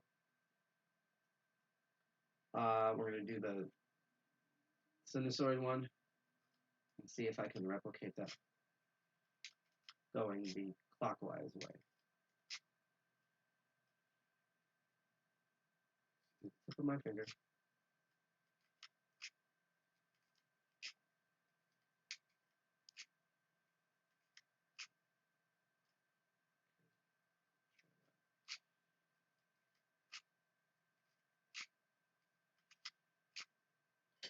For some reason, it just does not want to open clockwise. Yeah, no, it's really funny. Is I have a lot of students, locally and even globally now, and it's funny that you mentioned magic because a client that I see a lot, a client type, are magicians. There's a lot of magicians, and there's actually an entire subclass of lockpickers that are officially known as rogues. They actually have their own village at the DEF CON hacking convention every year called the Rogues Village, where they featured lockpicking stuff. And the thing about them is that they a lot of them are magicians, and this is kind of like I actually had one magician. It was one of the best compliments I ever had as a lock sporter, where I was teaching him things. I was showing him the zip method. I was teaching him single pin picking, which is why he really wanted to attend my stuff. And basically, he said that, I at my shows, like they're magic shows. That's what they're labeled as. I'm up on a stage with like drunken couples, the nightclub, and I do this stuff. And I make bottles disappear and things catch on fire, and everyone's amazed. And he's like, I know how they feel because he's like, I come to you and I learn this stuff. And he said that the difference between me as a magician and you as a lock person is he goes, I do illusions, you actually do magic. I never thought of it that way. Maybe that's why a lot of magicians, because this is like, so like, thanks to him, I sometimes advertise this to people as like learning real magic. And when you think about it, a lot of programming too. It's like the old scribes and stuff. Um, you're making, you're making something from literally nothing just by words. You were literally doing an incantation with words, and when you do that, uh, things happen. That's literally what wizards do in it. If you have the beard, it also helps. So, like, a lot of stuff in this field is like it feels like it's magic, even though it isn't. It's just logic and physics and programming and stuff. So that's fascinating. Seems like it's mostly the pins in the back, which is why now I'm going to do the thing I'm dreading of. Where did my monkey paw go? And I'm going to attempt to single pin pick this. Be interesting. Sometimes things take a while to rake, and I find out I can single pin pick them faster, and vice versa. So let's see. Very little tension. See if I can get anything to feel the binding. Right now I'm getting good. It has good springs on it. It's a little stiff though, so I think I can probably. I think it definitely needs like lock lube in it, and that's what's probably missing. Super light tension here. I'm like barely touching the tension range. And to be honest, I'd probably get a better tensioning if I push with if I use top the keyway. I want to be honest. It really does feel like it's the back middle pins. Right. I got over tension there. Let's try that. Slight tension again.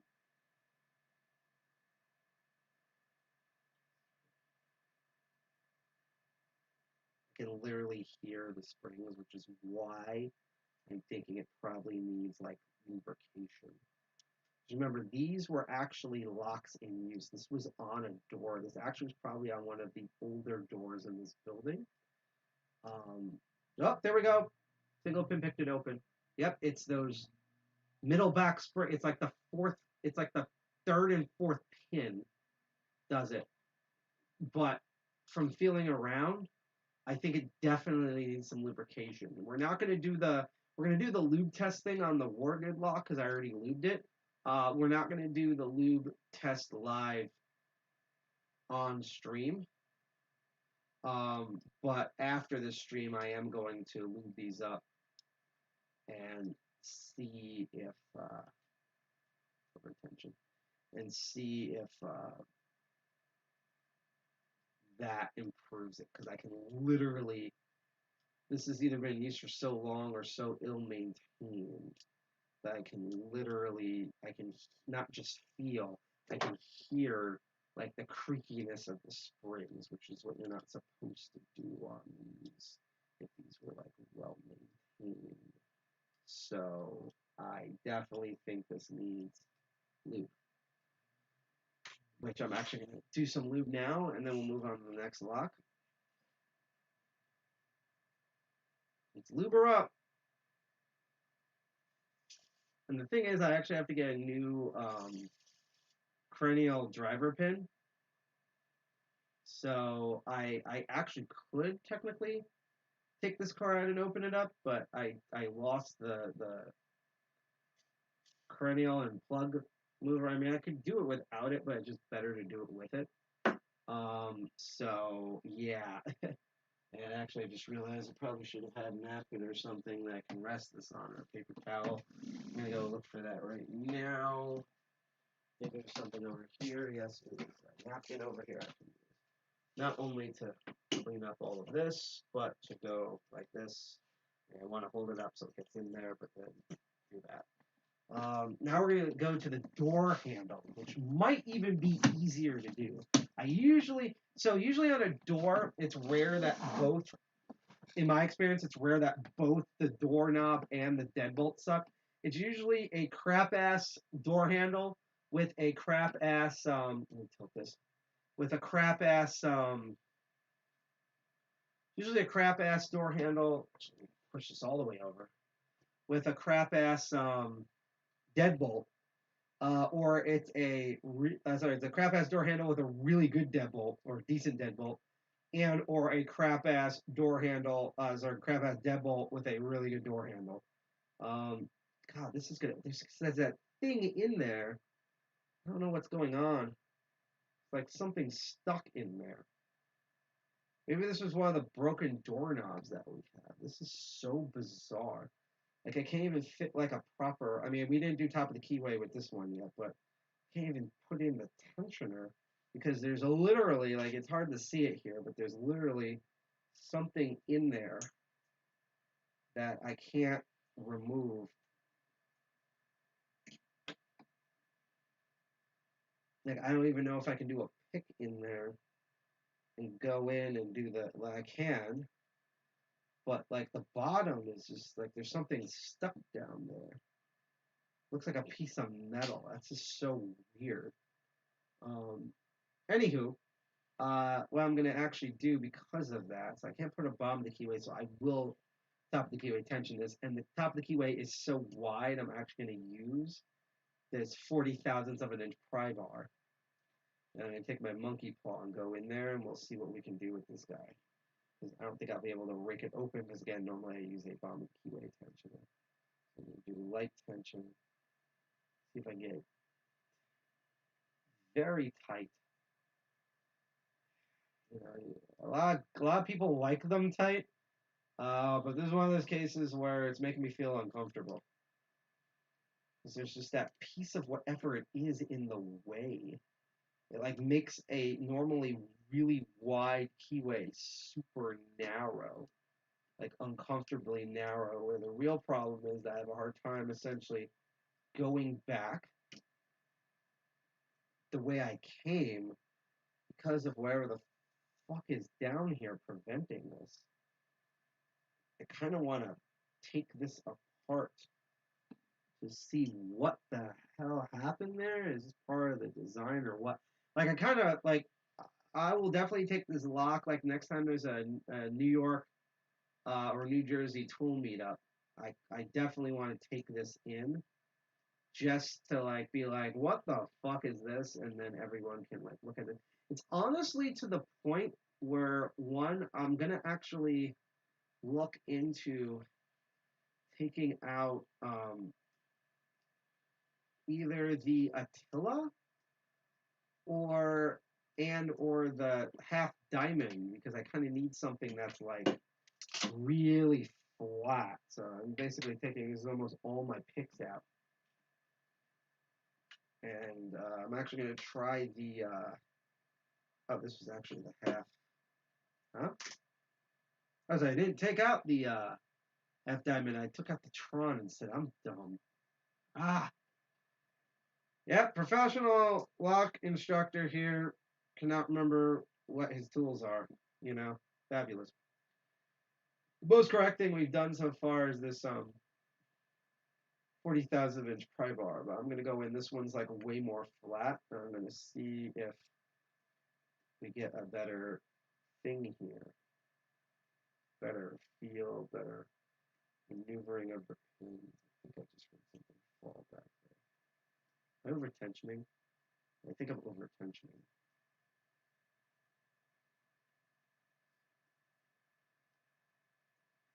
Because if it wasn't for that thing at the bottom, like this keyway is so incredibly wide to the point of like comedy. Yeah, thank you so much for the follow, MacGG. And like, even though no one's donated so far, I'm just very happy that you watch this and are amused. I hope I get to see you either the Future Master of Unlocking starting at January 3rd, or I see you at Crypto Barons this Christmas, aka this Saturday at all of them start at the same time, 8 p.m. Eastern Standard Time. Sometimes we also have specials. I think we're going to stream some stuff for the Chaos Computer Congress next week. And I think that's going to be like Sunday through Thursday or something like that. And next month, not only do we have our meeting, I believe it's on January 21st, and provided that Omnicron stays in its lane, we're going to be speaking at MagFest. So we're probably going to reshare that stream on Twitch. But, and it's a big but, God, this is way more difficult than it should be. Let me actually post the charity link in chat just in case anyone wants to donate $1 or $5 to help out sick kids across America and Canada, which is what the Children's Miracle Network hospitals do. I just posted the link again in chat. There's also the QR code you can scan if you can get it work, and if you're on Twitch, you can scroll down and there's a Tiltify widget, which is what we use to donate and stuff. But not only will we have our meeting on January 21st, and we have my 2 shows. Circuit Breakers is probably going to come back too, but I've started a new series. Now, I actually wonder if I could put a short Bomb of the Keyway tension wrench in there, like the other one that I had, like this guy. Not really. What is that thing? I'm still confused of what the fuck this is. What was I going to? I'm starting a new semi-series. This won't happen every month, but you're going to see it explode next month because I had so much fun live streaming for charity Metroid Dread that I'm making a series. It doesn't have a name yet. The tentative name I have for it is called Game the System, where essentially I'm a huge gamer. I play a lot, like for real. I play a lot of different video games. I especially play a lot of Nintendo games and PC games. And this is actually starting to make me think that I actually might get a PlayStation 4 or even borrow a PlayStation 5 just for this. But what I do is I'm going to play occasionally a big video game that I'm excited for. And when I play it, I'm going to have a bunch of activists on in hacking, in technology, and we're going to talk about hacking subjects while I play the game. So you come in being like, oh my God, this is a hacker playing this crazy new popular game like a Halo Infinite or something, but you actually get to learn cybersecurity, privacy and security, politics and stuff along the way. That's what we did with Metroid Dread. By the way, I'm using the half diamond now because it's like flatter, so I can kind of get in there better. And what we did was I was streaming Metroid Dread, which was fun because I'm a huge ass Metroid fan, and Metroid Dread is phenomenal. It's literally the best Metroid game since Prime, and it ranks to me right below Super Metroid in terms of like, oh my god, awesomeness. But we had these amazing guests from Privacy and Security because in Metroid Dread, you're a woman being stalked by AI bots that will instantly kill you. And like I can't think of a better analogy for like the modern internet than that. So we were talking about like how AI bots track people on the internet and what people can do and some general privacy and security concerns and things like that. Kind of like the last Crypto Barons where I use WorldCoin to kind of talk about like biometric data collecting and like biometric surveillance and like the scumminess of people in blockchain and stuff like that. God, that metal piece makes this way harder than it should be. Because I'm gonna try an S rake. See, it'd be better if I'm actually going to use the pry bar to bomb the keyway tension this. Actually, this is going to... I'm probably going to delete my entire kit. I'm going to take the dog ear one, which is better for bombing the keyway tensioning. This guy. And what I'm going to do is I'm going to try an S-Rake. And it might open, might not open. We're going to find out. I'm going to do it upside down because I just want to rake it to see if it even opens. But what I was getting to is that that's what we did. And so I'm going to kind of make that, it's not going to be like every month, but I'm going to make that into a series. So next month, for example, I'm going to be playing a game I'm super hyped for, which is Pokemon Legends Arceus, which is a new Pokemon game. It's a spin-off, but honestly, it should really have been Gen 8. Like, it's just doing like this semi-open world environment. It's doing a lot of things that Pokemon fans have been wanting to do. But because you're building the first Pokédex ever in that game, and it's like gotta catch them all, you're like researching and archiving. I'm gonna bring in hackers and activists that do digital and internet archiving. I'm not gonna list who's yet because we're still trying to get confirms. Oh, it raked open. Okay, so this is weird. I'm having a hard time pin picking this, but I can easily rake this open. That's bizarre. Can I do it the other way? I should be able to do it the other way as well. So it's like once I got a flat enough rake and like a tensioner that I could fit in here, seems to just open up like almost instantly. But the thing is that so that's what I'm gonna do. So I can't confirm which guests. I'm hoping to announce those sometime mid-January. I might even announce them at MagFest. But yeah, we're gonna be doing Pokemon Legends Arceus, and I'm bringing on activists and hackers. I'll hold this close to my chest. Who deal with digital archiving. I'll actually hold it this way. And that's going to be a theme. And there's a couple of other games I know in the future that I want to do. I'm going to try to do one in February. It might take a break in March. Actually, I might do this in March, take a break in April. We'll see how it goes with game releases that I'm interested in and stuff that I can actually play. But what's fascinating about this is that, yeah, it's going to be a thing. So it's going to be really neat where I'm just going to be playing all of these, like, fun games, and I get to show off, like, my gamer skills, like I did with Metroid Dread. And all of you all, you know, a lot of people will be like, oh, man, they're streaming Pokemon Legends Arceus. This is nuts. What is this thing about digital archiving and charity? And they do that. And then it's like, oh, holy shit. I actually now learned about, like, you know, again, I'm not confirming guests, but like, oh, I didn't know archive.org was a thing. And I didn't know there was all this like stuff in video game preservation and stuff like that. All right, maybe this was a fluke. All right, I think I'm over tensioning everything. So let's put it like that. Just tension. I want to try to replicate this. Wonder if I could also actually like zip this open with the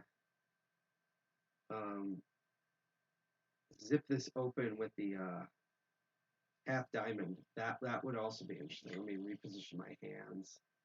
There we go. All right, I think I have better control over what the tensioning on this actually is now. There we go.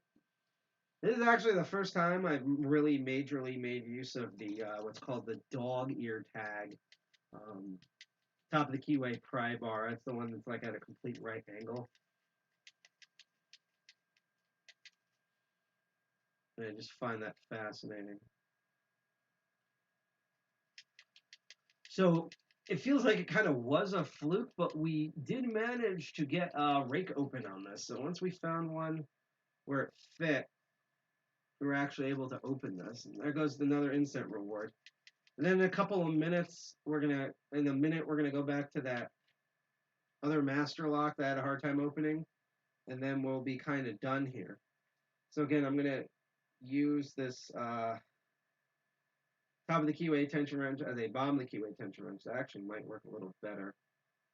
Actually, let me try that again with the S-Rake. But in a moment, we'll do one last S-Rake of this. And then we're going to do the same thing again, but I'm going to see if we can even fit the strike picks in here. And possibly even the Oh, damn it. See, that's why I usually go for the longer bit. And possibly even use the half diamond and see if we can zip this open, because that actually might be the most effective method. I don't know if I can get a. Can I get a worm rake in here? Let's try. It's very hard to. It's very hard to, and it catches on that thing of whatever's at the bottom. But I'm gonna try it. Is super late tension. Try to maintain that. It keeps getting stuck at whatever that piece is at the bottom. It's like taking basically what should be like a really crappy quick set and like making it way more secure than it should be. Just trying to see if I can zip it with a half diamond, because that's the one that seems to fit in the best. It didn't catch, so.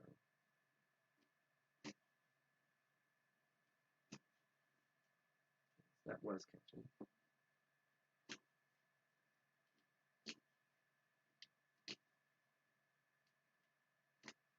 Oh, it zipped open with the half diamond. Because I was thinking of that. I was thinking that maybe zipping it open is probably a better technique here, considering that weird piece of metal that's in it.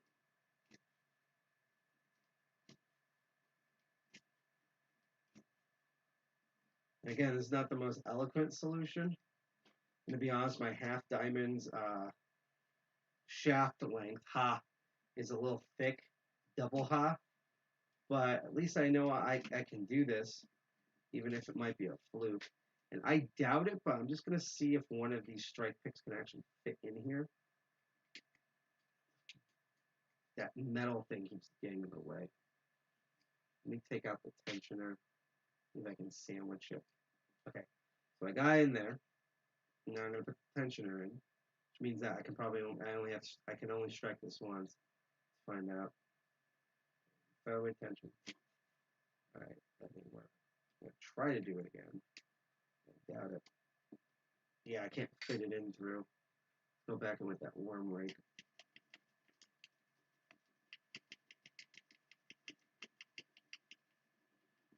So yeah, I'm going to give up at this point, but we were able to get this open a couple of times using raking techniques. I couldn't use picking techniques for some reason. It's all because, and it's really hard to see in here, but I'll try. If you can see down the keyway, there's a little metal bit down here. It looks like it's like another pin. It's in the way, and I don't know. I'd have to disassemble this to find out if that's part of the design for this particular quick set, or if it's like something got stuck in there or whatever. And the only way I can do that is if I dismantle the lock, in which I believe I have to like use a weird long screwdriver in here to get that open and get this headpiece off. Maybe even use like a flat edge or something to like pry one of these things off or something like that. Have to investigate. Maybe it's actually this guy that's holding it together or something. But yeah, I'm not going to do that on here. I think that's actually what's holding it together. But that's not, I'm not going to either here or there. So I'm not going to do any of those. So we're done with this guy. So the only thing that's left to do is we're going to revisit this lock with the actuator now that I've lubed it. And actually I should lube this other one too. Just to be sure. It's going to get messy again.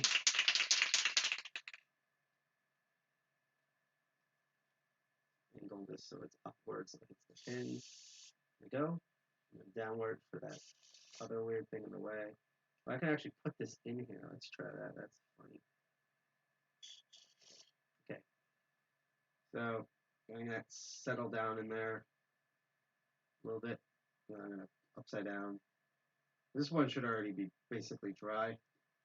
But we're going to go back, because what I did before was, the main problem with this is that I was able to take the key out, and when I use the key on this, this feels a lot easier now. This was originally shoved all the way up here, and initially I thought it is a problem, like you should never have it like this, but basically once I used the key, I was able to move this shackle up and down. But when I was using the bypasses, it wasn't working, and I don't know if it's because these are flimsier overall. I need to make some bypasses that are thicker. But we're going to try this again now that it's lubed up because, I've just had like crud over a long period of time.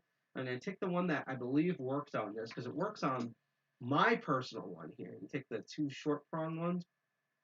He's on the actuator and I can move it upside down, no problem, up and down the shackle. Now that this is properly lubed up so there's no crud in the way, let's see if that altered anything. This is what we're going to end the stream on. Are you ready for this? So I'm going to stick in the actuator. I'm going to rotate it. And holy crap, yep, I can now move it up and down. It works. So I can actually take the whole thing out. Yep, the bypass completely works on this one.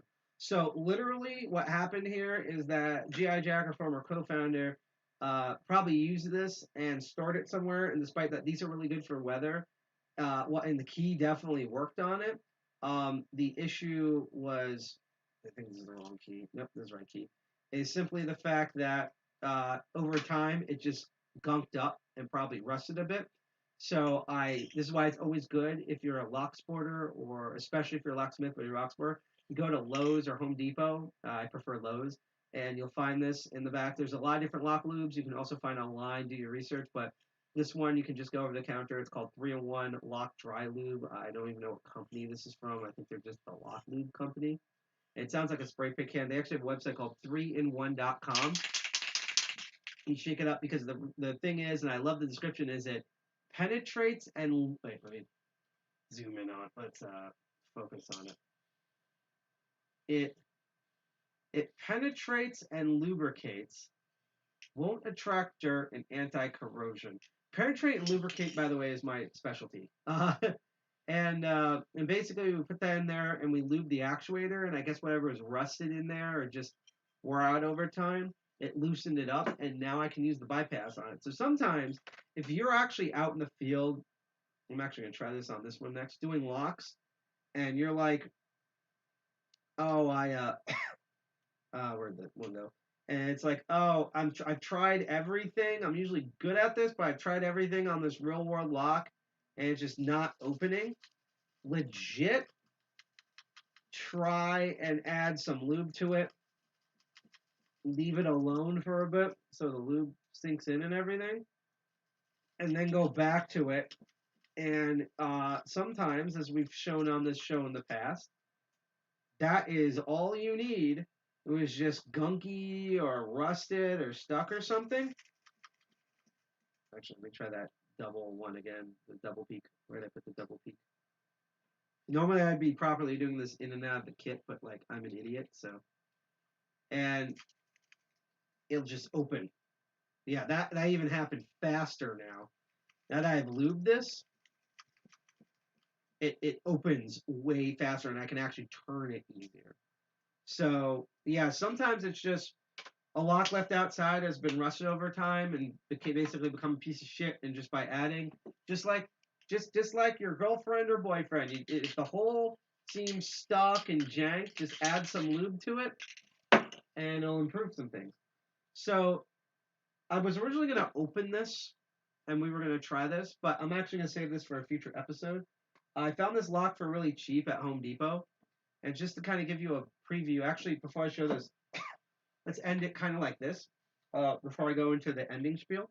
First of all, for anyone watching, thank you for watching. Unfortunately, no one has donated $1 or $3, but you all were active in chat, so I'm very grateful for that. I'm always grateful for anyone who comes in and watches on live stream, even if no one is talking in chat, or if we're doing a charity donating.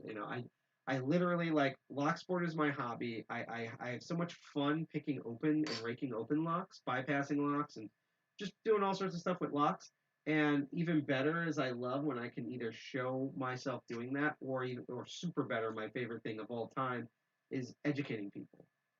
Educating things of what I know and finding things out together with other people. So that's why I love. We had a very crazy year this year. We got a lot more locks and tools than I thought we were going to in 2021, because I really beefed up the kit in 2020. I will put it this way, the training kit did stagnate a bit. Not even because I haven't been like going out and training people. I actually have taken out the kit like 2 or 3 times when the pandemic kind of lessened up, when there was no crazy variants thanks to stupid anti-vaxxers. and I actually taught people in person, including at the DCG uh, um, what do they call it? I think the 310 meeting or something. It's the one in Philly. They're a lot of fun. BS and father head hacker run that. And they're great. But and randos there too. But sadly, I didn't. I haven't been putting like to improve the kit. I need to get more training locks and certain tools and stuff, and in that aspect it stagnates. But in terms of adding more pin and tumbler real world locks, in terms of adding new picking tools for the already existing stuff, we've grown a lot between my own EOD kit, which allowed me to retire a lot of picks that now are way better than the old public training picks that are in there. I have a pinning mat and tray, so I can actually gut and repin lock types, mainly Schlage lock types. I have new tools like the strike picks. We got bypasses, all sorts of things like that. So I'll give you a preview of 2021. One of the biggest successes last year, and actually, let me switch over to the face cam because we're going to be ending the stream, because I can just show it on the normal camera. And I'm going to one last time post the charity link in here where you can donate to the Children's Miracle Hospital, which is the main thing that we're going to be doing until the end of January next year. So we're still going to continue the charity runs for both episodes of Master of Unlocking in January. But one of the most successful things, and it's over there and I'm too lazy to get it, is that so one of the things I like about Sparrows is that a lot of their stuff is modular. You can like take your existing stuff and add expansions to it, whether they're your own lockpicking kits or training stuff. Oh man, my back's hurting because of this chair. And one of the things that we did was we actually did the Sparrows reload kit. So normally you can get a set of progressive locks that go from 2 to 5 pins, just like most progressives are from 2 to 6, or even 1 to 6. But 2 to 5, that's good. I actually want to get multiple sets of those Sparrows progressive locks because not only are they easier to hold in the hand, but before the pandemic hit, I literally had so many students that I really needed like a ton of 2 through 5s. Like I need like 3 more sets of those. And considering they're cheap, they're like $22 a set or something. I could easily blow like 60, 70 bucks and get my money's worth with that. But because all their lock stuff is designed to be interchangeable, Sparrows made a reload kit, which came with these color keys. There was a blue key, a red key, a blue key, a red key. It looks like the Matrix, a green key and a black key. And they each had different properties, whether it was the bidding or how many pins. And basically what it allows you to do is take those, at the last instant reward has now gone up here. It allows you to take those training locks, these super beginner training locks, and gut them with these new locks, with these new keys. And now you're learning intermediate techniques. So instead of just learning how to get from 2 pins all the way to 5 pins, which allows you to open most door locks and padlocks, now you are learning, like, you can actually design a lock that some locks are just easier to rake than to pick, and vice versa. You're learning high low highs, low high lows. You're learning how to do full 6 pins, or in this case, a 6 pin that's completely chock full of insane security pins that I allow the audience to do. But the spin that I side pocket from DCG 201 and Master of Unlocking added to it was, before the stream, because the keys are different colors, I took the lock bodies before I repinned them, put tape over certain sections. I found spray paint that are those exact colors of the keys and the same reflection properties, and spray painted them. So the bodies now match color keys. So it's like, which one's the blue one? It's the one with the blue practice lock body on it. So I spray painted them all over. I primed them and sprayed them. And after that paint settled, we then did the normal thing on air, and I took the Sparrows Reload kit with its tools, including the pinning mats and stuff, and we repinned those. It took a while, but they look beautiful and everything. The paint is starting to chip a bit, so I am probably going to do one last spray paint on them off camera, and then spray a clear sealant on them, and then they're permanently good. So what does this have to do with 2021? Well, I'm trying to aim for January. This might end up being in February, but I'm aiming for January on this. Sparrows has another kit. This will be the spiritual successor. This will definitely hugely upgrade my training kit, called the Master Wafering Kit. And it's basically a system where you can replace all the key pins with certain cut key pins and master wafers, and it comes with a set keys, all matched to different playing card suits this time. And basically, it teaches you how master keying works. So there's 4 locks, just like in the training lock set with the reload kit. And you have 4 keys, and each key can open each lock, but it can't open the other locks.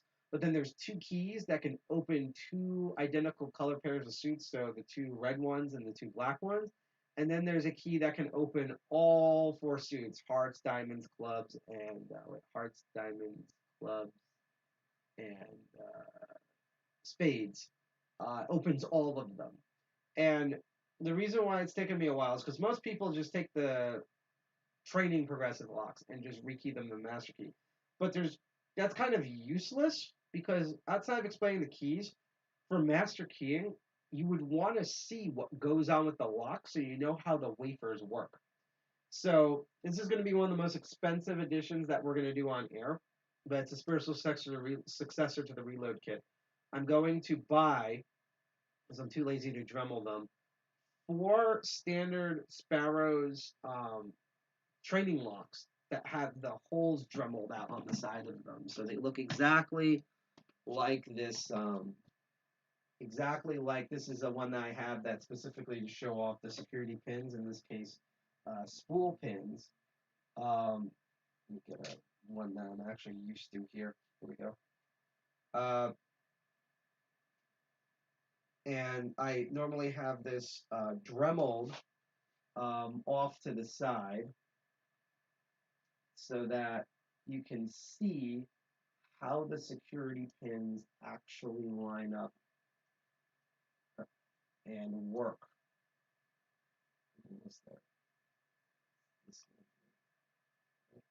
Yep, there we go. So you can see how the security pins work. That I had to take off the tension and put them back on again to get this open. Oops, sorry for the motion sickness there. I'm gonna get ones that are all standard pins like this. And it's Dremel side out. They're $20 each, so I'm basically gonna blow $80 on these, and then I'm gonna get white spray paint that's the right amount of reflectiveness as the other locks that I've spray painted. And I'm gonna spray paint all of them white, and then I'm gonna take the black and red spray paint, make cutouts of the different suits: diamonds, hearts, clubs, and spades, and I'm gonna spray paint those like as an etching spray on the different lock body sides. And then we're gonna get that reload kit, and on air after those dry out, we're gonna go in with that same pinning kit, and we're gonna repin them to the master keying system. And then once they're all pinned up, I'm gonna then show on air and explain how master keying works. And what's great about this, even though I have to get another one because I found this one, the best way to learn about how you pick master keyings is get FISC padlock or door lock like this one, in which, just like master locking, there are 2 different shear lines. There's an operational one, which is the normal lock unlock on this, and then there's a control one that will actually remove the core of the lock out so you can record it. And that's going to be my training set. So that's going to be one episode where it's going to be the master master king wafering set by Sparrows, where I'm already going to have the stuff spray painted. I'm going to show a video of how I spray painted them, and then we're going to rekey them to the master keying set, and I'm going to show off how master keying works. So that's going to be one episode. I'm going to try to do that. I'm hoping that will be the second episode in January. We'll have to do it in February just because of timing and budget. Other ones I'm going to do. Probably the first unique variant I'm going to do with expanding the picking kit is I'm right now investing in getting clear and cutaway dimple locks and dimple lock picks, which has been hard because Sparrows had a really good dimple lock pick set called Black Flag that was designed by Lock Picking Lawyer. And I've wanted one forever. And literally the day I got a bonus in my paycheck where I was like, okay, cool, I can just blow $60 and buy this thing. Sparrows took it offline. And they said, hey, we're redoing the kit, and it's going to come back in 2021 unless it comes out in the next 2 weeks. That was a fucking lie. So I don't know when it's going to come back. So in the meantime, I'm going to have to order probably a cheaper Chinese dimple lock pick set in order to do dimple locking, but I'm going to show off dimple locking on here.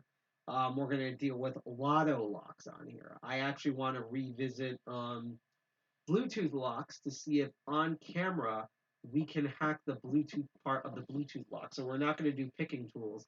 It's literally just going to be hacking.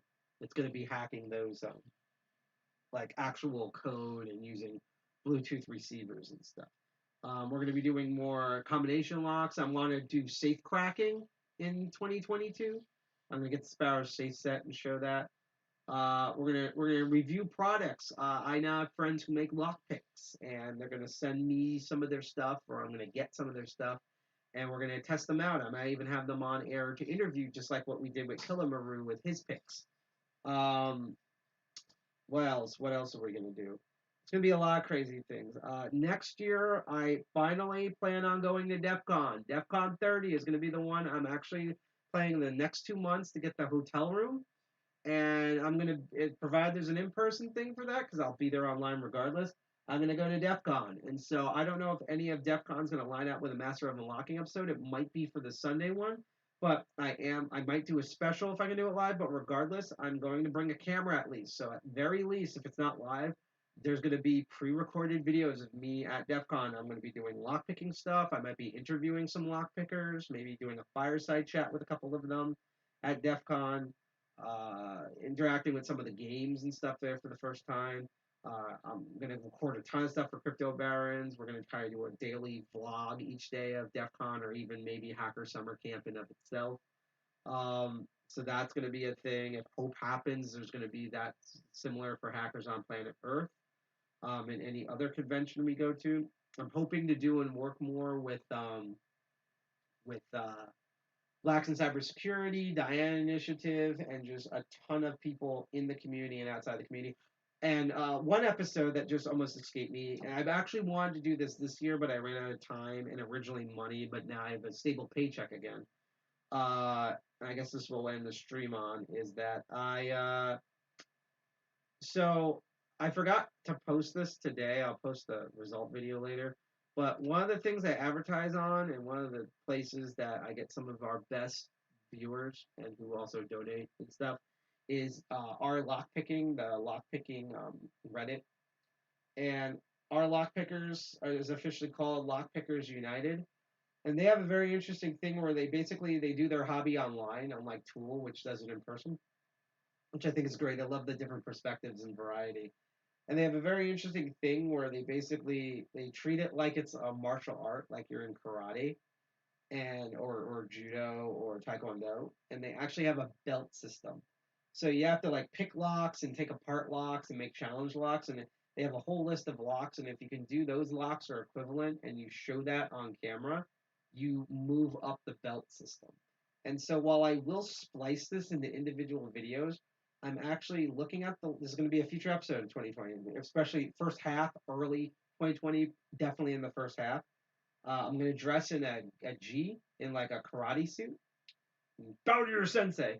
And I'm going to look at that lock list beforehand, and I'm going to get different locks from each of the belts, and including other like locks I can repin and stuff for the challenge locks. And I'm going to be here with the pinning mat and the tweezers and the different tools, and be here with my everyday carry. And we're going to start off white belt from 0, and we're going to do each lock and each challenge lock and each gutting and see how many belts I can go up. And that's going to be directly in reference to Lockpickers United. I'm gonna then chop that stream up and send each video in. I'll probably get an actual belt. I'm thinking, honestly, at my skill level, I think I'm probably going to be between like a blue belt and a green belt, to be honest, from the locks I've seen. But maybe I'll have progressed a bit more, a bit until whatever month I do that episode. So we'll see. And I can't wait to advertise that on our lockpicking, because I imagine that a lot of those people are going to show up just to view all of that. And it makes me excited. Just put it bluntly, between immediate stuff like the dimple lockpicks, the master pinning system, and doing the Lockpicks United, to interviewing amazing lock sporters, lockpick smiths, and people in the community. A lot of them are hugely better than I am. 2, I also want to eventually get new people who have not done it in person, and we're both have our vaccines and we're both tested. And so you can see me teach other people who have no idea, and see their raw reaction, be like, oh my God, I did this, and different learning types. To being at DEF CON 30 and other cons with proper safety methods and social distancing. I definitely know the way I'm finishing that kit. Explore different lock types. I'm going to start off with dimple locks, but sorry, I'm going to start off with dimple locks. I'm going to finish the Distatainer training set. I'm going to do cruciform locks. In fact, I have an idea. I want to send the Sparrows about that. I'm also going to be submitting in designs to locksmith companies. We're going to be reviewing products, things like that. If you thought 2020 was amazing in terms of not 2020 itself. 2020 was garbage and bullshit, but 2020 was amazing for this show, Master of Unlocking. 2021 was even better somehow. Last instant reward, by the way, here to get free crypto coming up in the next 26 seconds. 2020, I think, are going to blow both of those years out of the water. So I cannot wait till January 3rd and beyond at 8 p.m. Eastern Standard Time to continue doing what I love and what I love teaching. Watching me struggle, watching me succeed, watching me fail, especially doing it for charity like the Children's Miracle Network Hospitals. But more importantly, just doing what I love all in front of you. So yeah, and by the way, here's something we're probably going to cover in January at some point. January, February. I got this lock. I have never seen anyone do this lock before. It's called a Master Lock 153 5D. And I have a combination lock that's kind of similar to this, but it uses words. This is a number one, but it's like this weird cryptographic thing, and then you have to use a coin at the bottom to reset the combination. I've looked it up online. I don't think I've seen I haven't seen Lockpicking Lawyer do this. I don't believe. I haven't seen Lock Noob or Bosnian Bill cover this. So I might be the first person, as dumb as this lock may be, because it only has a security ranking of number 4, to unbox. I'm going to keep it in this case, unbox, and figure out this lock. See if any of our decoding methods in the past will work on this. And so this will definitely be on a future episode. I don't know if it'll be on January 3. I don't know if it's going to be in February, May, September of 2022, but you will see this lock. We will unbox and try this lock in the future. Okay? So yeah, thank you all for watching this stream as Slapdashes was put together. This was actually so much fun to do. I actually am shocked that I was able to unlock. I figured I would be able to at least rake the door locks open, and I finally got this one open after lubing it. I was really shocked that I got the couldn't get the guard open, although I have to fix the bypass and or get new bypasses. Really shocked I was able to rake the American lock 5200 open. That was a big I thought this stream was on here. Was able to get this guy open. I knew I was going to get the door locks raked open, and after some lube, we finally got this word lock open. Was super shocked that, because I'm terrible with American locks, I was able to rake twice open this 5200. It'll be really interesting to dissect this later and see what's in here so that I could possibly single pin pick it accurately. But yeah, that was Master of Unlocking. Thank you for all watching. Stay tuned, because if you're on Twitch, we're going to go raid another channel. I don't know if it's past midnight or not, but it's going to be, might be another programmer, might be some crazy VTuber, a woman in a hot tub, watching ducks and feeding them cryptocurrency. Who knows? But you're going to see someone cool, and make sure to say hi to them. This Saturday, which is Christmas Day at 8 p.m. Eastern Standard Time, will be the last episode of Crypto Barons for 2021. Setting up that right now in the next 2 days, so stay tuned for that. That's going to be exciting. We're going to be live streaming at least parts of RC3, aka the Remote Chaos Computer Congress out in Germany, which I guess is now global because it's online, before the end of the year. And we may or may do a New Year's stream, but we'll see how it goes. But anyway, thank you for watching the show. I hope next time I do this in January, we get some donations going. I hope you're having fun. I hope that you're being safe at home and in public, and so especially with Omicron going on, that you're social distancing, you have your vaccines, you have your boosters and things like that. I hope to see you Christmas Day.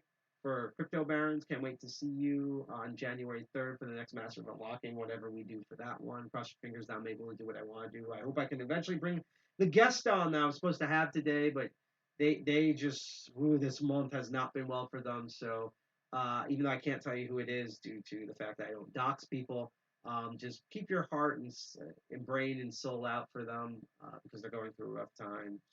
Put them in your thoughts and their loved ones in their thoughts. And just thank you for watching the show. Thank you for sticking with me now for 2 fucking years. Actually, it's a year and a half because I started in May 2020. A year and a fucking half. And I hope this becomes 2 years and a half by the end of 2022. Anyhow, half the planet, Dirty Jersey represent. And remember, sometimes when you can't open anything and you get stuck, use some lube on the hole and it opens right up. Peace, everyone. Enjoy the music. And if you're on Twitch, say hi to everyone. If you want D-Live Lemons, see you this Saturday. Bye, y'all. Going over here off screen. Say hi to whoever we raid. See you 2020, January 3rd, 8 p.m. Eastern Standard Time. Yay.